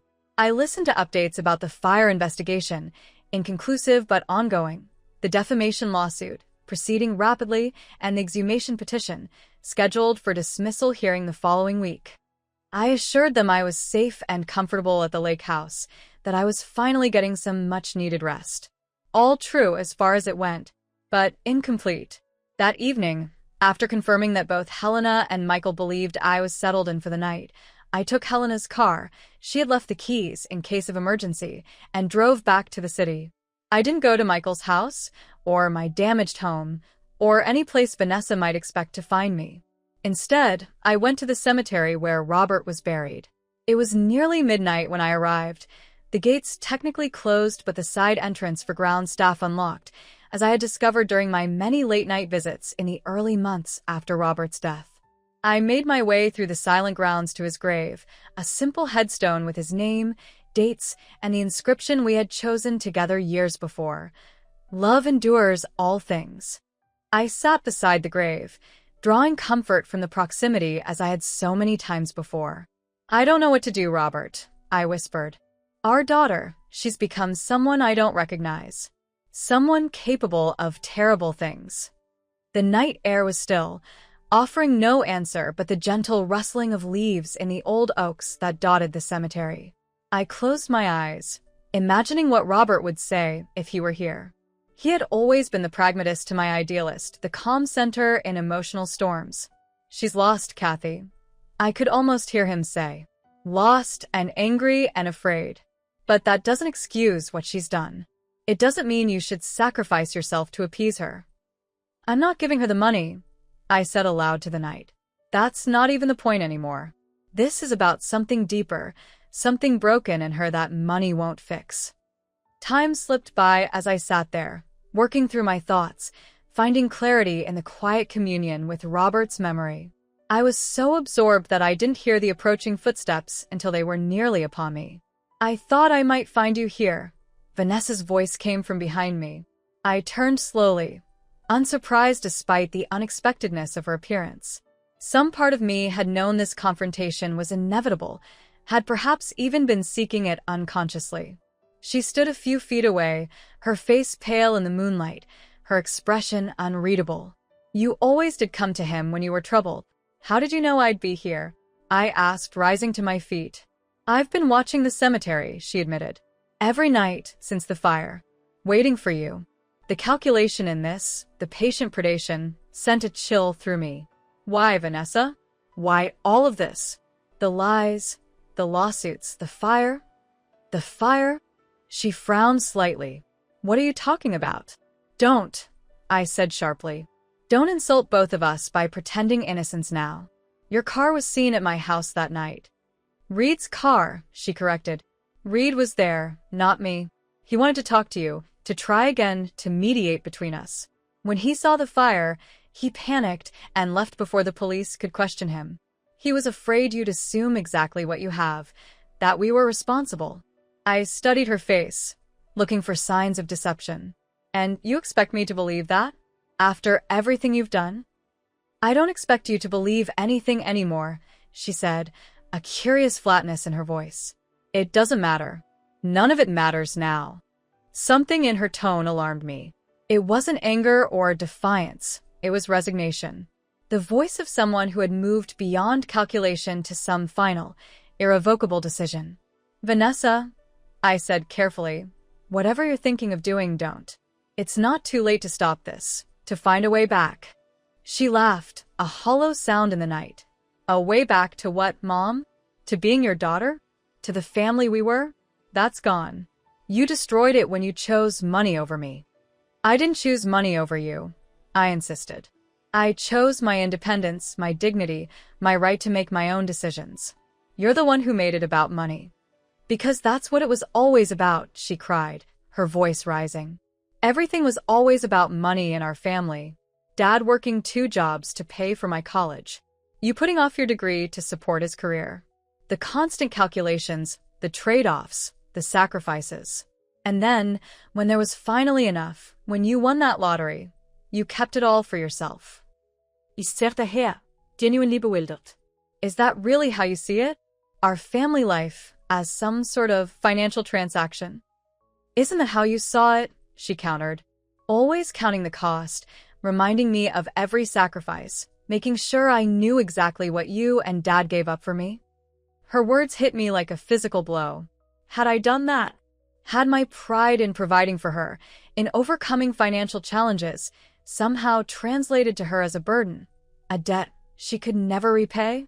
"I never meant to make you feel that way," I said softly. "When I talked about sacrifices, it was to show you how much we loved you, not to make you feel obligated." "Well, it did," she said bitterly. "And then, when I needed your help, when Reed and I were struggling after losing the apartment, you acted like we were imposing on you, like we were taking advantage." "That's not true," I protested. "I welcomed you into my home. I only asked you to leave when you began treating me with contempt, when you humiliated me in front of our family." "Because I was tired," she exclaimed. "Tired of your grief, your helplessness, your refusal to move forward. Tired of putting my life on hold while you wallowed in misery over Dad." The cruelty of her words stole my breath. "Is that what you think grief is?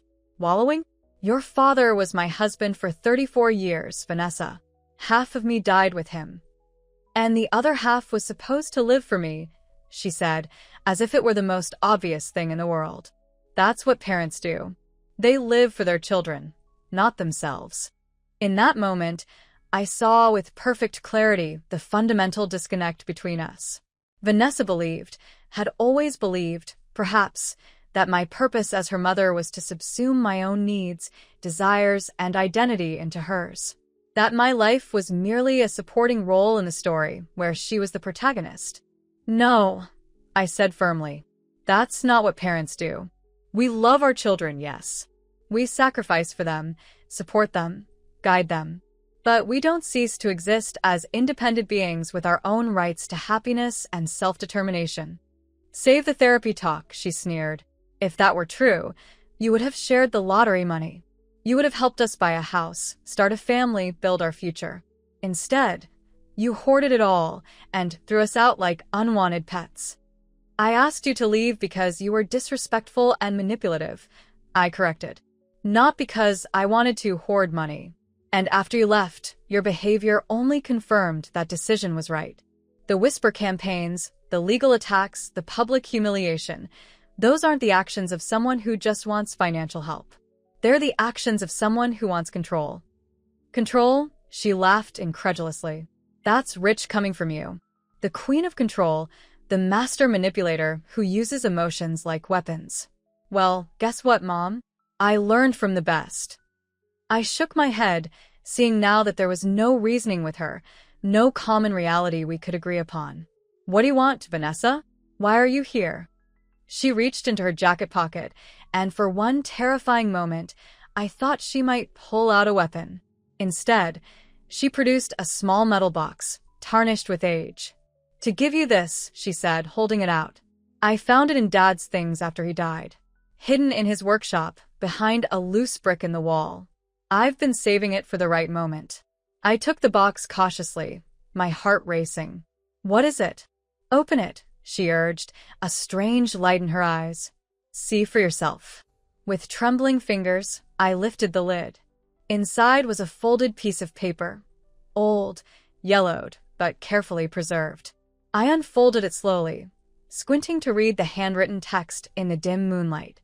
It was a letter, dated 25 years earlier, addressed to my darling Catherine. Robert's handwriting, unmistakable. My darling Catherine, it began. If you're reading this, something has happened to me, and our daughter Vanessa has found this letter as I instructed her to in my will. There are things I've never told you, secrets I've kept to protect you and our family. I looked up sharply. This is a forgery. Robert never wrote this. Keep reading, Vanessa insisted, her expression triumphant. I forced myself to continue, my disbelief growing with each line.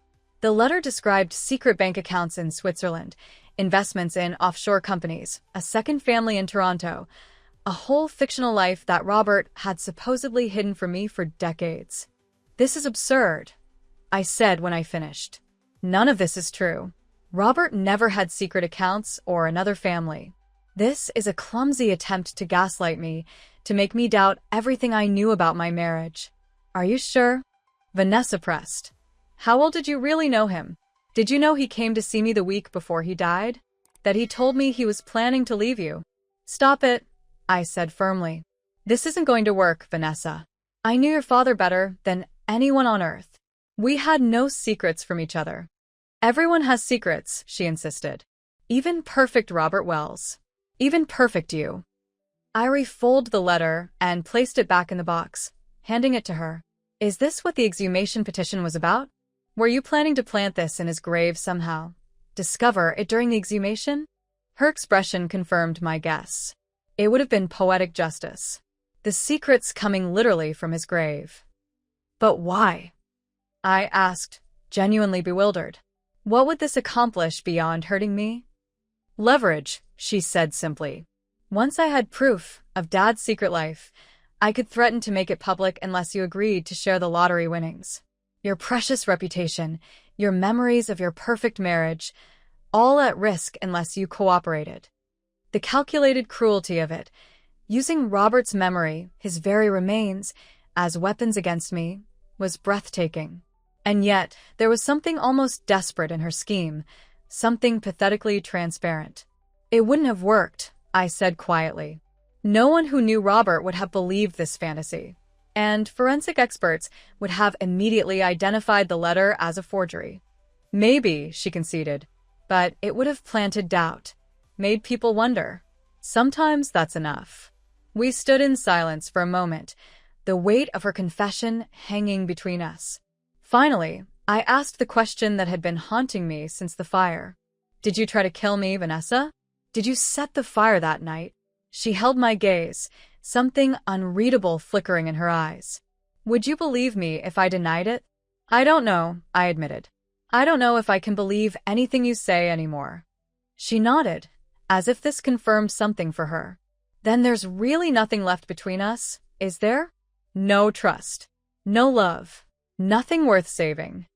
There could be, I said, surprising myself with the offer implicit in the words. If you stopped this campaign against me, if you got help, if you found a way back to the person you were before all this. That person is gone, she said flatly. Burned away, like your house, like our family. She turned to leave, then paused, looking back at me over her shoulder. Goodbye, Mother. I won't be seeing you again. Something in her tone, a finality, a resignation, sent alarm bells ringing through me. Vanessa, wait. What do you mean? But she was already walking away, her figure receding into the darkness between the graves. I took a step to follow, then stopped, uncertainty rooting me in place. Was this another manipulation? Another trap? I stood there, watching until she disappeared from view, torn between maternal instinct and self-preservation. In the distance, I heard a car door slam, an engine start. Then silence returned to the cemetery, leaving me alone with Robert's grave and a growing sense of foreboding. What had Vanessa meant? What was she planning? The question circled in my mind as I made my way back to Helena's car, my steps quickening with a sudden urgency. Whatever Vanessa intended, her goodbye had the weight of something irrevocable, something final. I reached for my phone to call Michael, to ask him to check on Vanessa, but found my pocket empty. The phone must have fallen out during our confrontation. I hurried back to Robert's grave, scanning the ground with a flashlight from my keychain, but saw nothing in the trampled grass. A movement caught my eye, a faint glow coming from behind a large oak tree about 30 feet away. Moving closer, I realized it was the screen of my phone, illuminated with an incoming call. Someone had picked it up and was answering it. Hello? I heard a familiar voice say. No, this isn't Catherine. This is Vanessa, her daughter. I froze, listening as Vanessa continued speaking to whoever had called. Michael, most likely, checking on me as promised. I'm afraid my mother can't come to the phone right now, Vanessa was saying, her voice strangely calm. She's had an accident. At the cemetery. You should send help immediately. My blood ran cold. What was she doing? No, I can't stay with her, Vanessa continued. I have somewhere I need to be. A last appointment to keep. Tell her she wins. She always did. The call ended, and I saw Vanessa emerge from behind the tree, my phone in her hand. She looked directly at me, her expression unreadable in the darkness. They're coming for you, she said, placing my phone carefully on Robert's headstone. The police, an ambulance. Michael's calling them now. Vanessa, I said cautiously, what are you doing? Ending the game, she replied simply. The only way it can end now. She reached into her jacket again, and this time, when her hand emerged, it held a small black revolver. My heart stopped. Vanessa, no. Whatever you're thinking, this isn't the answer. Isn't it? She asked, her voice eerily calm. There's no way back for me now. The lawsuits, the false accusations, the fire. I've gone too far. Prison or disgrace are all that await me. We can fix this, I said desperately, taking a step toward her. Together. Please put the gun down. She shook her head, raising the weapon, not toward me, but to her own temple. I'm sorry, Mom, she whispered. For everything. but mostly for becoming someone even I don't recognize anymore. Vanessa, no. I screamed, lunging forward. The sound of sirens wailed in the distance, growing closer with each heartbeat. Time seemed to slow as I lunged toward my daughter, my arms outstretched, a primal scream tearing from my throat. In that suspended moment, I saw Vanessa's finger tighten on the trigger, her eyes closing as if in preparation for oblivion. If you're still watching this, make sure to subscribe right now because you won't believe the twist that's about to happen in this final chapter of my story. I collided with her just as the gun fired, the sound deafening in the cemetery's quiet. The impact sent us both crashing to the ground, Vanessa beneath me, the gun spinning away across the grass. For one terrible heartbeat, I thought I was too late, that the bullet had found its mark despite my desperate intervention. But then Vanessa gasped, her eyes flying open, filled with shock and, most surprisingly, rage. "Why?" she demanded, struggling beneath me. "Why couldn't you just let me end it?" "Because you're my daughter," I panted, pinning her arms. "Because no matter what you've done, I won't watch you die." Her body went limp suddenly, the fight draining out of her. "You should have let me do it," she whispered. "It would have been easier for everyone." Sirens wailed closer, and headlights swept across the cemetery gates. Help was arriving, police, ambulance, Michael, responding to Vanessa's cryptic call from my phone. "Where are you hit?" I asked urgently, releasing her arms to check for injuries. The gun had discharged, but I couldn't see blood in the darkness. "I'm not," she said dully. "You knocked my arm." The bullet went into the ground. Relief flooded through me, quickly followed by wariness. I scrambled to my feet, retrieving the gun from where it had fallen and emptying the bullets onto the grass with shaking hands. As police officers swarmed into the cemetery, flashlights sweeping across the graves, I raised my arms to show I was unarmed. "Here," I called. "Over here, by the Wells headstone." Everything happened quickly after that. Officers secured the scene, separating Vanessa and me for questioning. Paramedics checked us both for injuries, finding only minor scrapes and bruises from our fall. Michael arrived, frantic with worry, having heard Vanessa's ominous message on the phone. "Kathy, my God." He embraced me tightly. "What happened? Are you all right?" "I'm okay," I assured him, though my hands wouldn't stop trembling. "But Vanessa, she tried to kill herself, Michael. Right in front of me." His face paled. Jesus. "Where is she now?" I nodded toward an ambulance where paramedics were speaking with Vanessa, a police officer standing guard nearby. "They're going to take her to the hospital for psychiatric evaluation. After that, I don't know." Detective Lou arrived as I was giving my statement to the officers, her expression grim as she surveyed the scene. "Ms. Wells," she greeted me. "We seem to be making a habit of meeting under dramatic circumstances." "Not by choice," I said wearily. "Can you tell me what happened here tonight?" she asked, notebook ready. I hesitated, weighing my words carefully. The gun, the suicide attempt, Vanessa's cryptic admission about the fire, all of it pointed toward criminal charges that could destroy what remained of my daughter's life. Yet her actions had nearly destroyed mine. Where was the line between maternal protection and justice? "Ms. Wells," Detective Lou prompted. I took a deep breath. "I came to visit my husband's grave. Vanessa was here waiting for me. We argued, and then she pulled out a gun. She was going to shoot herself. I managed to stop her, but the gun went off during the struggle. And why was she planning to harm herself?" This was the moment, the fork in the road. I could tell Detective Lou everything about the forged letter, the implied admission about the fire, the campaign of destruction Vanessa had waged against me. It would almost certainly lead to criminal charges, arson, attempted fraud, possibly even attempted murder, if the fire investigation proved deliberate. But looking at Vanessa across the cemetery, huddled in a shock blanket, her face vacant with despair, I saw not just my tormentor, but my child, broken, lost, in desperate need of help rather than punishment. "She's been struggling since her father died," I said carefully. "Grief can manifest in destructive ways. Tonight was a culmination of that spiral." Detective Lou's eyes narrowed slightly. Ms. Wells, are you aware that your daughter is a person of interest in the arson investigation at your home? I've been told that's a possibility, I acknowledged. And yet you're not pressing for her arrest, despite nearly dying in that fire? I met her gaze steadily. What I want is for my daughter to get help. Professional help. Jail won't provide that. Detective Liu studied me for a long moment, then sighed. Well, regardless of your wishes, we have a suicide attempt with a firearm, potential violation of a restraining order, and an ongoing arson investigation. Your daughter will be taken into custody once she's medically cleared, though the psychiatric hold will take precedence. I nodded, resigned. I understand. May I speak with her before they take her away? After conferring with the other officers, Detective Liu agreed, escorting me to the ambulance where Vanessa sat.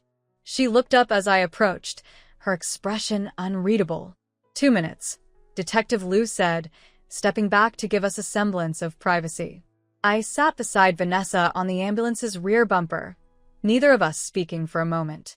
The night air had grown colder, and she shivered despite the blanket wrapped around her shoulders. Why didn't you tell them? She finally asked, her voice barely above a whisper. About the fire. About everything. Would it help? I countered. Would sending you to prison undo any of the damage? She gave a hollow laugh. Always the practical one, aren't you? Even now. No. I shook my head. Not practical. Maternal. Despite everything, Vanessa, I'm still your mother. I still love you. Her eyes filled with tears. How?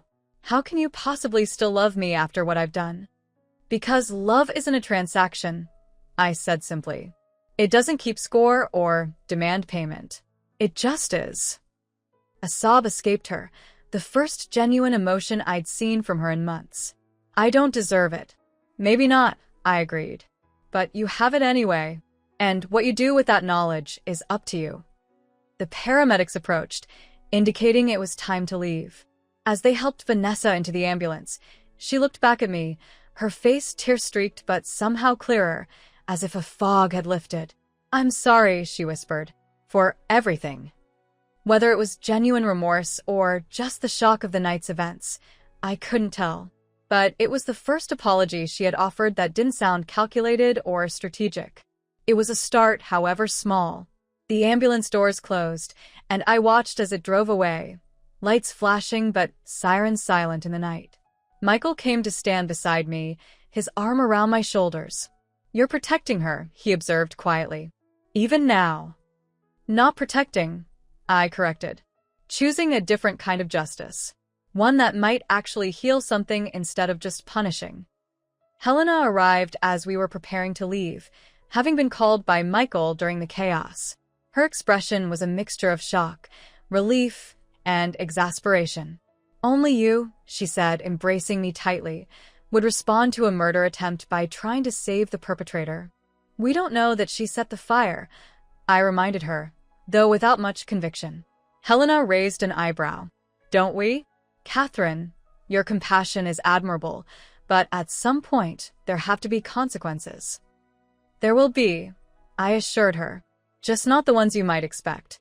The next morning, exhausted but clear-headed, I met with Helena at her office to discuss next steps. The night's events had shifted my perspective dramatically.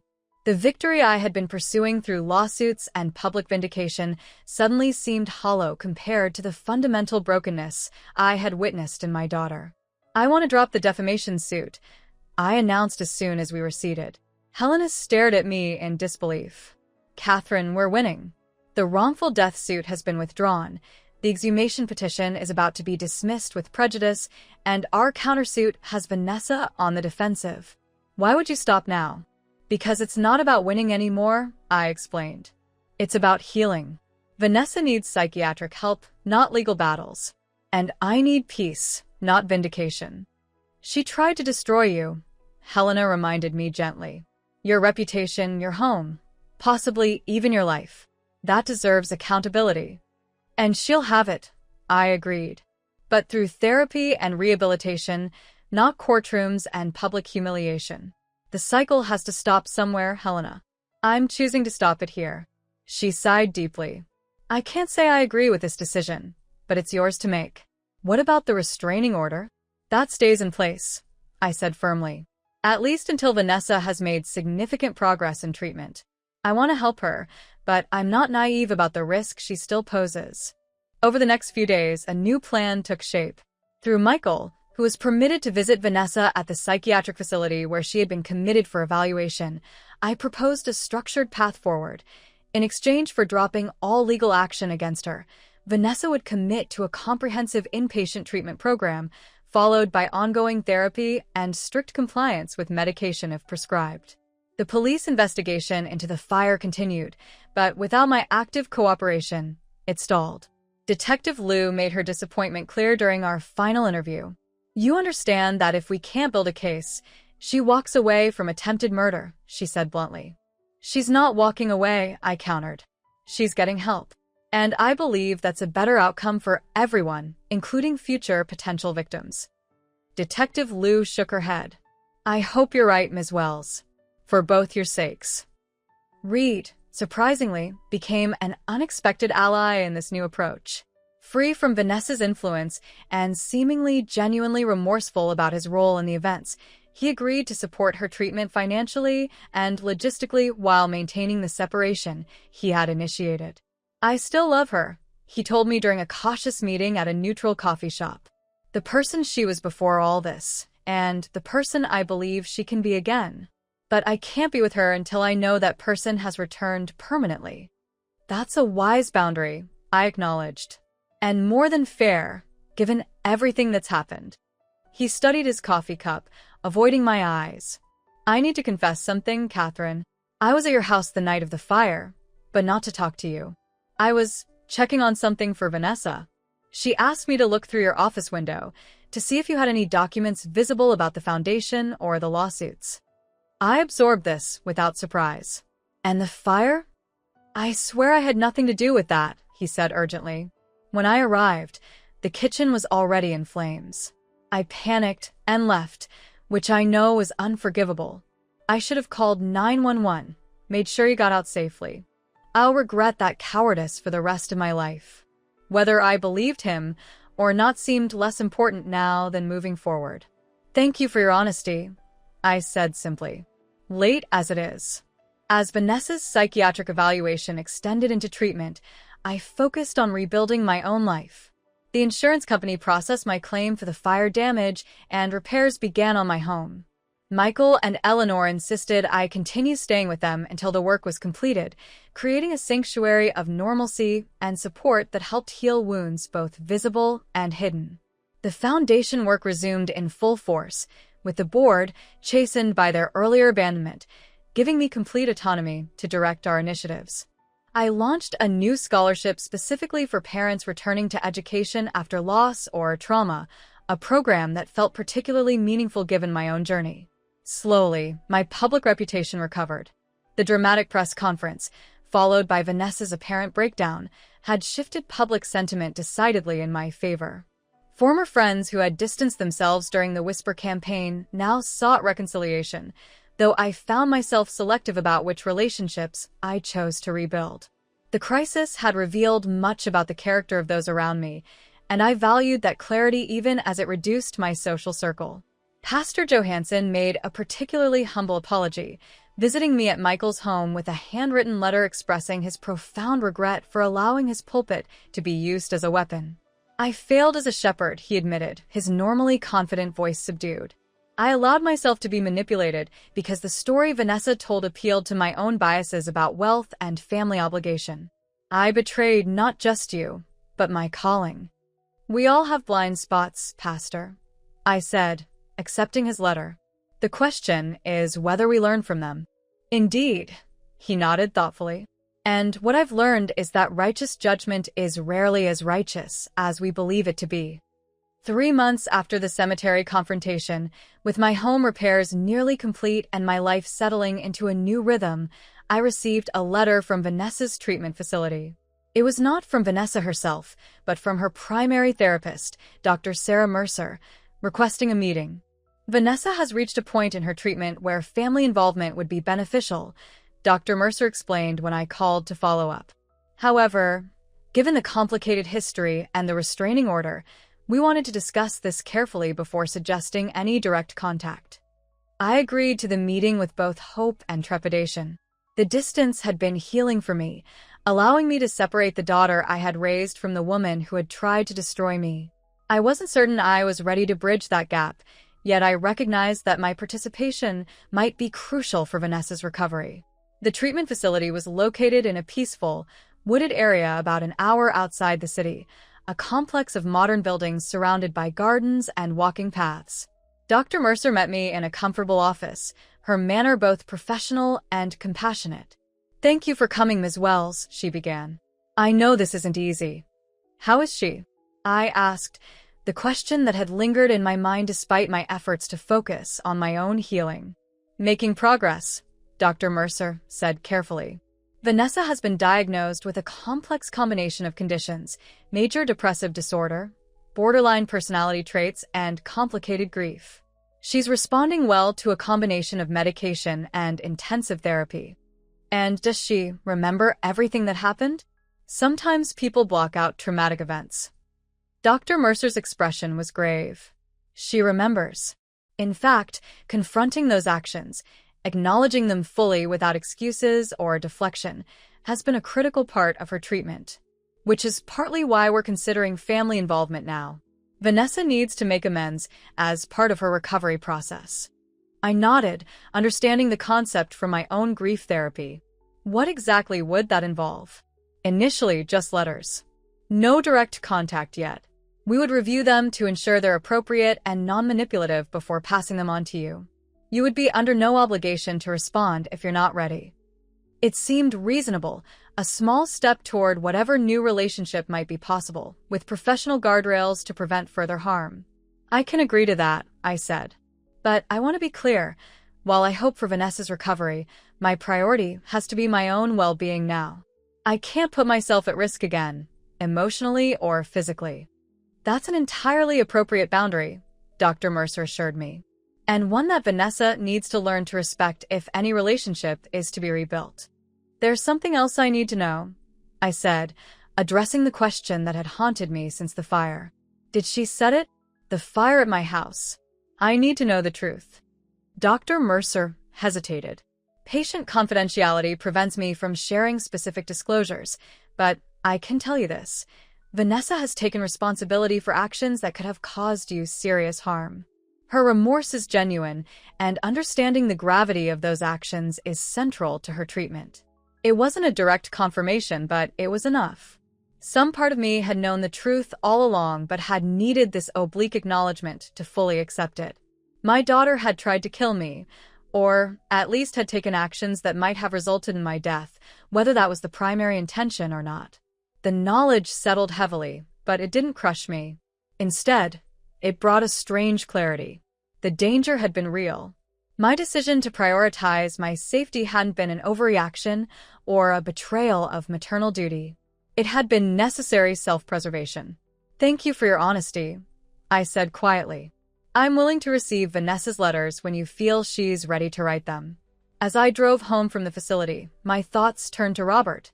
What would he make of all this? The daughter we had raised together transformed into someone capable of such destruction. The wife he had loved now navigating the wreckage alone. "We did our best," I said aloud, imagining him beside me. "We loved her. We taught her right from wrong. Whatever went wrong wasn't because we failed as parents." Whether I was trying to convince Robert's memory or myself, I wasn't sure. But the words felt true, a balm to the guilt that had lingered beneath my other emotions. The first letter from Vanessa arrived 2 weeks later, delivered by Dr. Mercer herself during a follow-up meeting. It was surprisingly brief, just one page of careful handwriting that I recognized as Vanessa's, but somehow more measured, less frenetic than her recent communications had been. "Dear Mom," it began simply. "There's no adequate way to apologize for what I've done, so I won't try to find one. Instead, I want to acknowledge, without excuses or justifications, the harm I caused you." What followed was a detailed accounting of her actions, the public humiliation at the family dinner, the schemes to take my home, the whisper campaigns, the legal attacks, and finally, obliquely, actions that put your physical safety at risk. Each was stated plainly, without the self-serving explanations or victim-blaming that had characterized her previous attempts at apology. "I don't expect forgiveness," she concluded. "I'm not sure I would forgive someone who did these things to me. But I am committed to understanding why I was capable of such cruelty and ensuring I never harm anyone this way again. Whether or not we ever have a relationship in the future, I owe you that much." It was signed simply Vanessa, with no emotional manipulation or demands hidden in a postscript. I read the letter several times, searching for the subtle manipulations I had grown accustomed to detecting in Vanessa's communications. Finding none, I felt a cautious hope stir within me. Not for an immediate reconciliation, that would require much more time and evidence of change, but for the possibility that Vanessa might truly be finding her way back to health. "It's a good first step," Dr. Mercer confirmed when I shared my reaction. "Vanessa is beginning to develop genuine insight into her behavior and its impact. The medications are helping stabilize her mood, and the therapy is addressing the underlying patterns of thinking that led to her actions." "What happens next?" I asked. "More treatment," she said simply. "This is just the beginning of a long process. Vanessa will need to continue inpatient care for at least another 3 months, followed by intensive outpatient therapy and careful monitoring of her medication. Even then, rebuilding trust, if that's something you both eventually want, will take years, not months." I nodded, appreciating the realistic timeline. "And the restraining order? Should I maintain it?" "For now, yes," Dr. Mercer advised. "It provides a clear boundary that Vanessa needs to respect as part of her recovery. We can reassess as treatment progresses." Over the following months, as I moved back into my repaired home and settled into a new normal, more letters came from Vanessa. They arrived every few weeks, each reviewed by Dr. Mercer before being forwarded to me. Some were reflective, exploring the thoughts and feelings that had driven her actions. Others were more directly related to our shared past, examining memories from her perspective without demanding I validate her interpretation. I responded to some, not all. When I did write back, I was honest but measured, neither accepting blame for things that weren't my responsibility nor attacking Vanessa for her past actions. It was a delicate balance, maintained with the help of my own continued therapy. 6 months after the cemetery confrontation, Dr. Mercer proposed a supervised in-person meeting. Vanessa had completed her inpatient treatment and transitioned to an intensive outpatient program, living in a supervised group home for individuals recovering from mental health crises. "She's made significant progress," Dr. Mercer assured me. "We wouldn't suggest this if we had concerns about your safety or emotional well-being." I agreed, setting conditions that felt necessary for my comfort. The meeting would take place at Dr. Mercer's office, would be limited to 30 minutes, and would end immediately if either Vanessa or I became distressed. The restraining order would be temporarily suspended for just the duration of the meeting. When the day arrived, I dressed carefully, not to impress or intimidate, but to armor myself with the confidence of appearing put together and in control.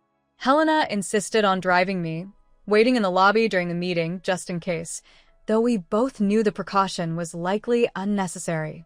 Vanessa was already in Dr. Mercer's office when I arrived, seated on one end of a comfortable couch. She stood as I entered, and I was struck by the physical changes in her. She had lost weight, and her once perfect hair and makeup were now simpler, less constructed. But the most notable difference was in her eyes, clearer, more present, lacking the feverish intensity one had come to associate with her. "Mom," she said simply, neither moving toward me nor offering physical contact. "Thank you for coming." "Hello, Vanessa," I replied, taking the chair Dr. Mercer indicated, maintaining a comfortable distance between us.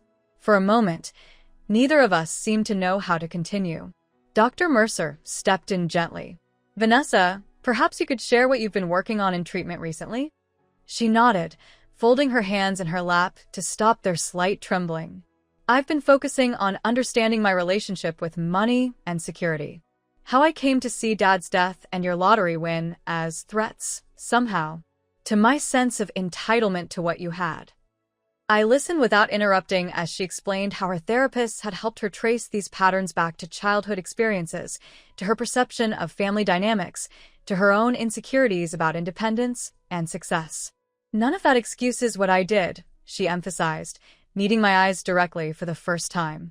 But understanding the roots helps me change the patterns. I'm learning to recognize when I'm falling into old ways of thinking, the entitlement, the zero-sum mentality, the belief that I'm somehow being cheated if I don't get what I want. That's significant progress, I acknowledged. It couldn't have been easy. It wasn't, she agreed. Isn't. Every day is still a struggle, but it's a worthwhile one. We talked for the full 30 minutes, the conversation careful but genuine. Vanessa asked about my rebuilt home, about the foundation, about my own healing process. I answered honestly, neither sugarcoating the impact of her actions nor dwelling on the damage vindicatively. As Dr. Mercer signaled that our time was ending, Vanessa straightened her shoulders slightly. There's something I need to tell you before you go.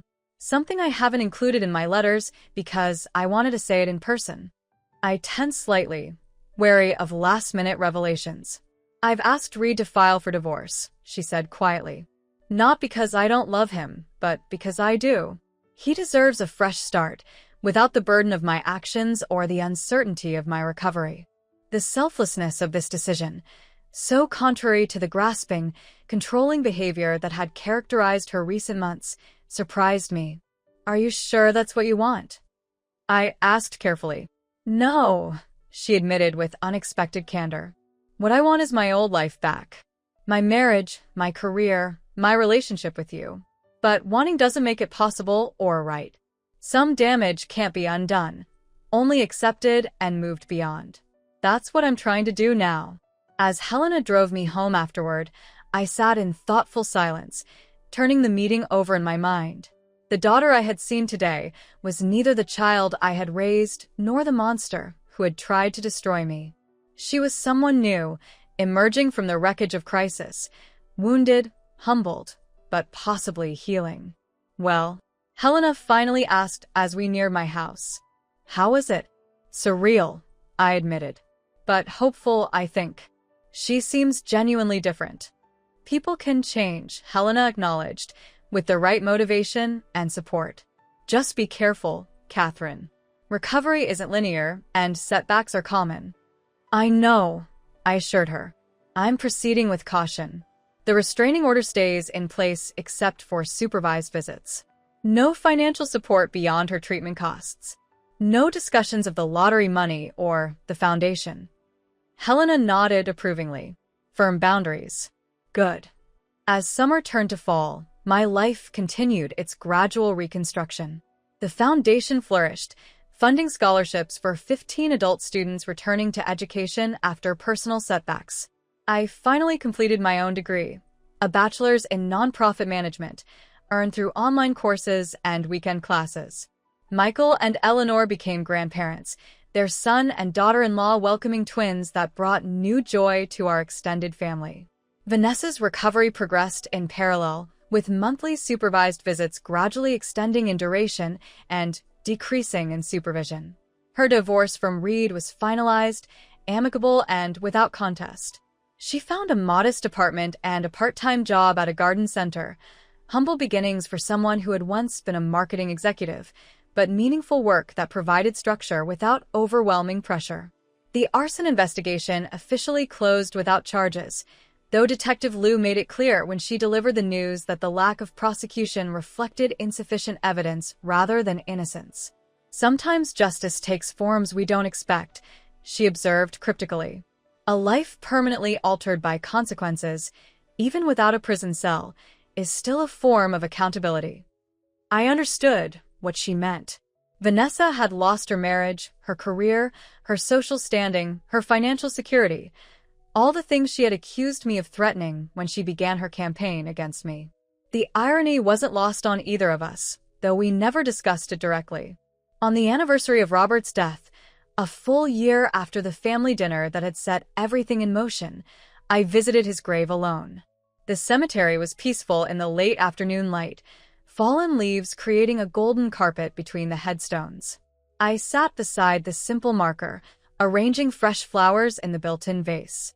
"It's been quite a year," I told him, continuing the one-sided conversations that still brought me comfort. "Not the one I expected when you left us, certainly. But I'm still standing, still finding my way." As I sat in contemplative silence, footsteps approached from behind, hesitant, careful. I turned to see Vanessa standing a respectful distance away, a small bouquet of Robert's favorite daisies in her hands. "I can come back later," she offered immediately. I didn't mean to intrude. "It's all right," I said after a moment's consideration. "He was your father, too. You have every right to be here today." She approached slowly, placing her flowers beside mine.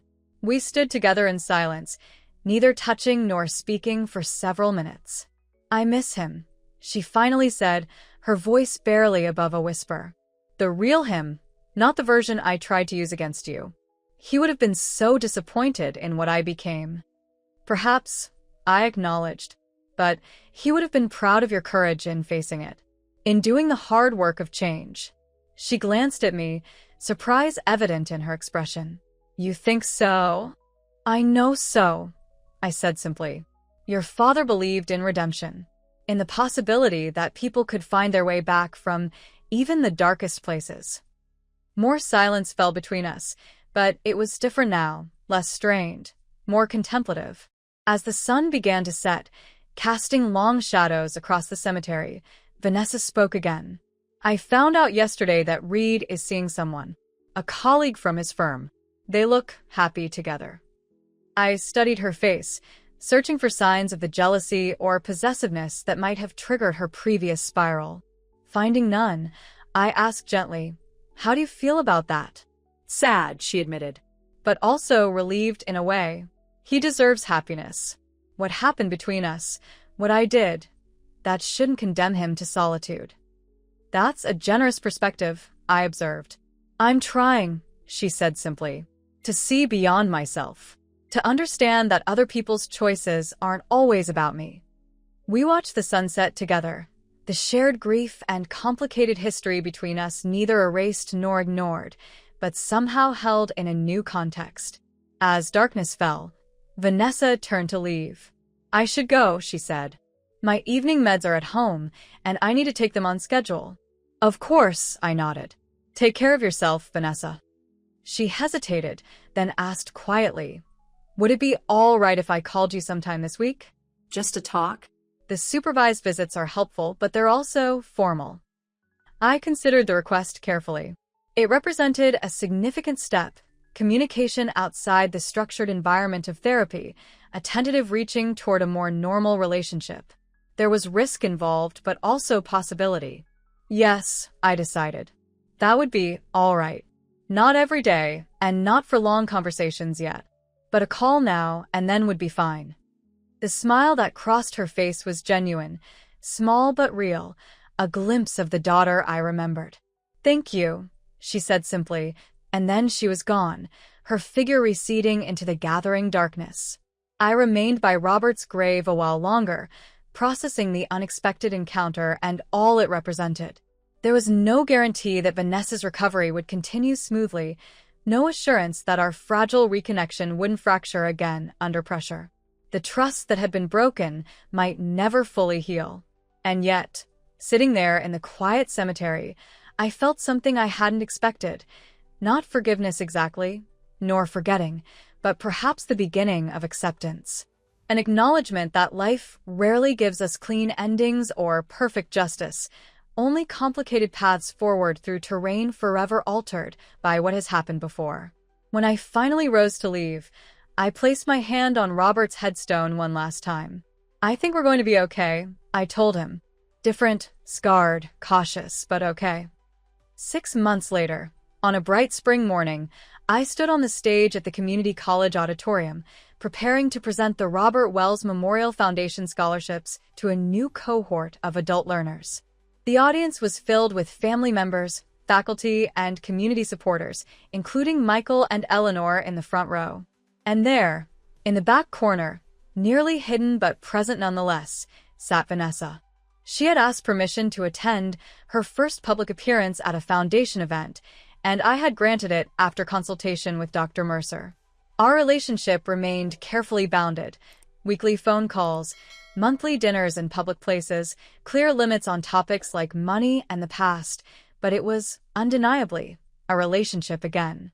As I approached the podium to begin my remarks, I caught sight of my reflection in the polished wood surface, gray threads now prominent in my hair, new lines around my eyes, but a steadiness in my gaze that hadn't been there before. I looked like what I was, a woman who had walked through fire and emerged not unscathed, but undefeated. The Robert Wells Memorial Foundation, I began, my voice clear and strong, was born from both loss and unexpected fortune. My late husband believed that education was not just a path to better employment, but to better understanding of ourselves, of others, of the complex world we navigate together. I glanced toward Vanessa, who sat straight-backed and attentive, no longer the entitled daughter demanding her share, but a woman learning, like the scholarship recipients, to build something new from the wreckage of what came before. The journey is rarely straightforward, I continued. There are detours, obstacles, unexpected challenges. Sometimes the greatest barriers come from those closest to us, sometimes from within ourselves. But with persistence, with support, with the courage to face hard truths, new paths open before us.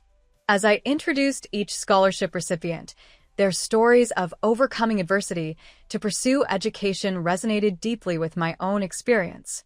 The single mother returning to nursing school after escaping domestic violence.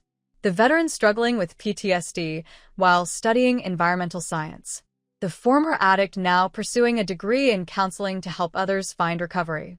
Each represented what I had come to understand most profoundly through my own ordeal, that tragedy need not define us, that fortune, whether measured in money or opportunity or simple survival, carried responsibility, and that true wealth lay not in what we possessed, but in what we built from the ruins of our broken expectations.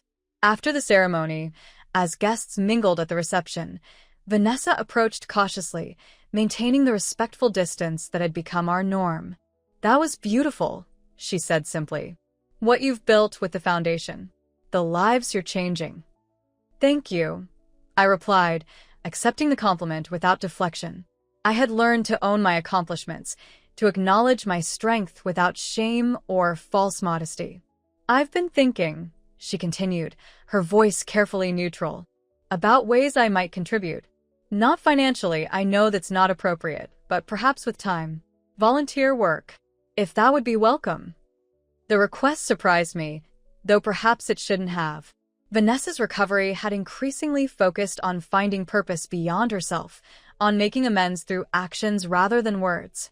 "Let me consider it," I said, neither rejecting nor immediately accepting the offer. "The foundation is personal to me, sacred in a way, but there might be appropriate ways for you to be involved eventually." She nodded, accepting the boundary without protest, another sign of her ongoing work. Of course, no pressure, just something I wanted to put forward as a possibility. As she moved away to give me space, I watched her interact with Michael and Eleanor. The conversation still slightly awkward but civil, a fragile rebuilding of family connections that had seemed irreparably severed a year before. Helena joined me, champagne flute in hand. "Quite a turnout," she observed. "The foundation has really gained momentum." "It has," I agreed. "Something good from something painful, like a lot of things this past year." Her gaze followed mine to Vanessa. "You never cease to amaze me, Catherine. Your capacity for, not forgiveness exactly. Grace, maybe," I suggested. "The recognition that we're all capable of terrible things under the right or wrong circumstances. And that change is possible, even if it's never guaranteed." Helena raised her glass slightly. "To Grace, then. And to you, the strongest client I've ever had the privilege to represent." I smiled, clinking my glass against hers. "And to unexpected fortunes," I added. "Not just the monetary kind." Later that evening, as I prepared for bed in my rebuilt home, similar in structure to what had been lost, but subtly different in ways that made it newly mine, I found myself reflecting on the journey of the past 18 months. From grieving widow to defiant mother to survivor to what? Not victim, certainly. Not entirely victor either, given the losses sustained along the way. Perhaps simply a woman who had learned the most valuable lesson of all, that true wealth lay not in lottery winnings or material possessions or even family bonds, but in a quiet strength that comes from knowing exactly who you are and what you will and will not, except in this one precious life. The phone rang, interrupting my thoughts. Vanessa, right on schedule for our weekly call. Hello, I answered, settling into the chair by the window. Robert's chair, now mine, reupholstered in a fabric of my choosing. Hi, Mom. Her voice came through, still careful but warm. Is this still a good time to talk? Yes, I said, looking out at the garden I had replanted after the fire, new growth emerging from scorched earth. Yes, it is.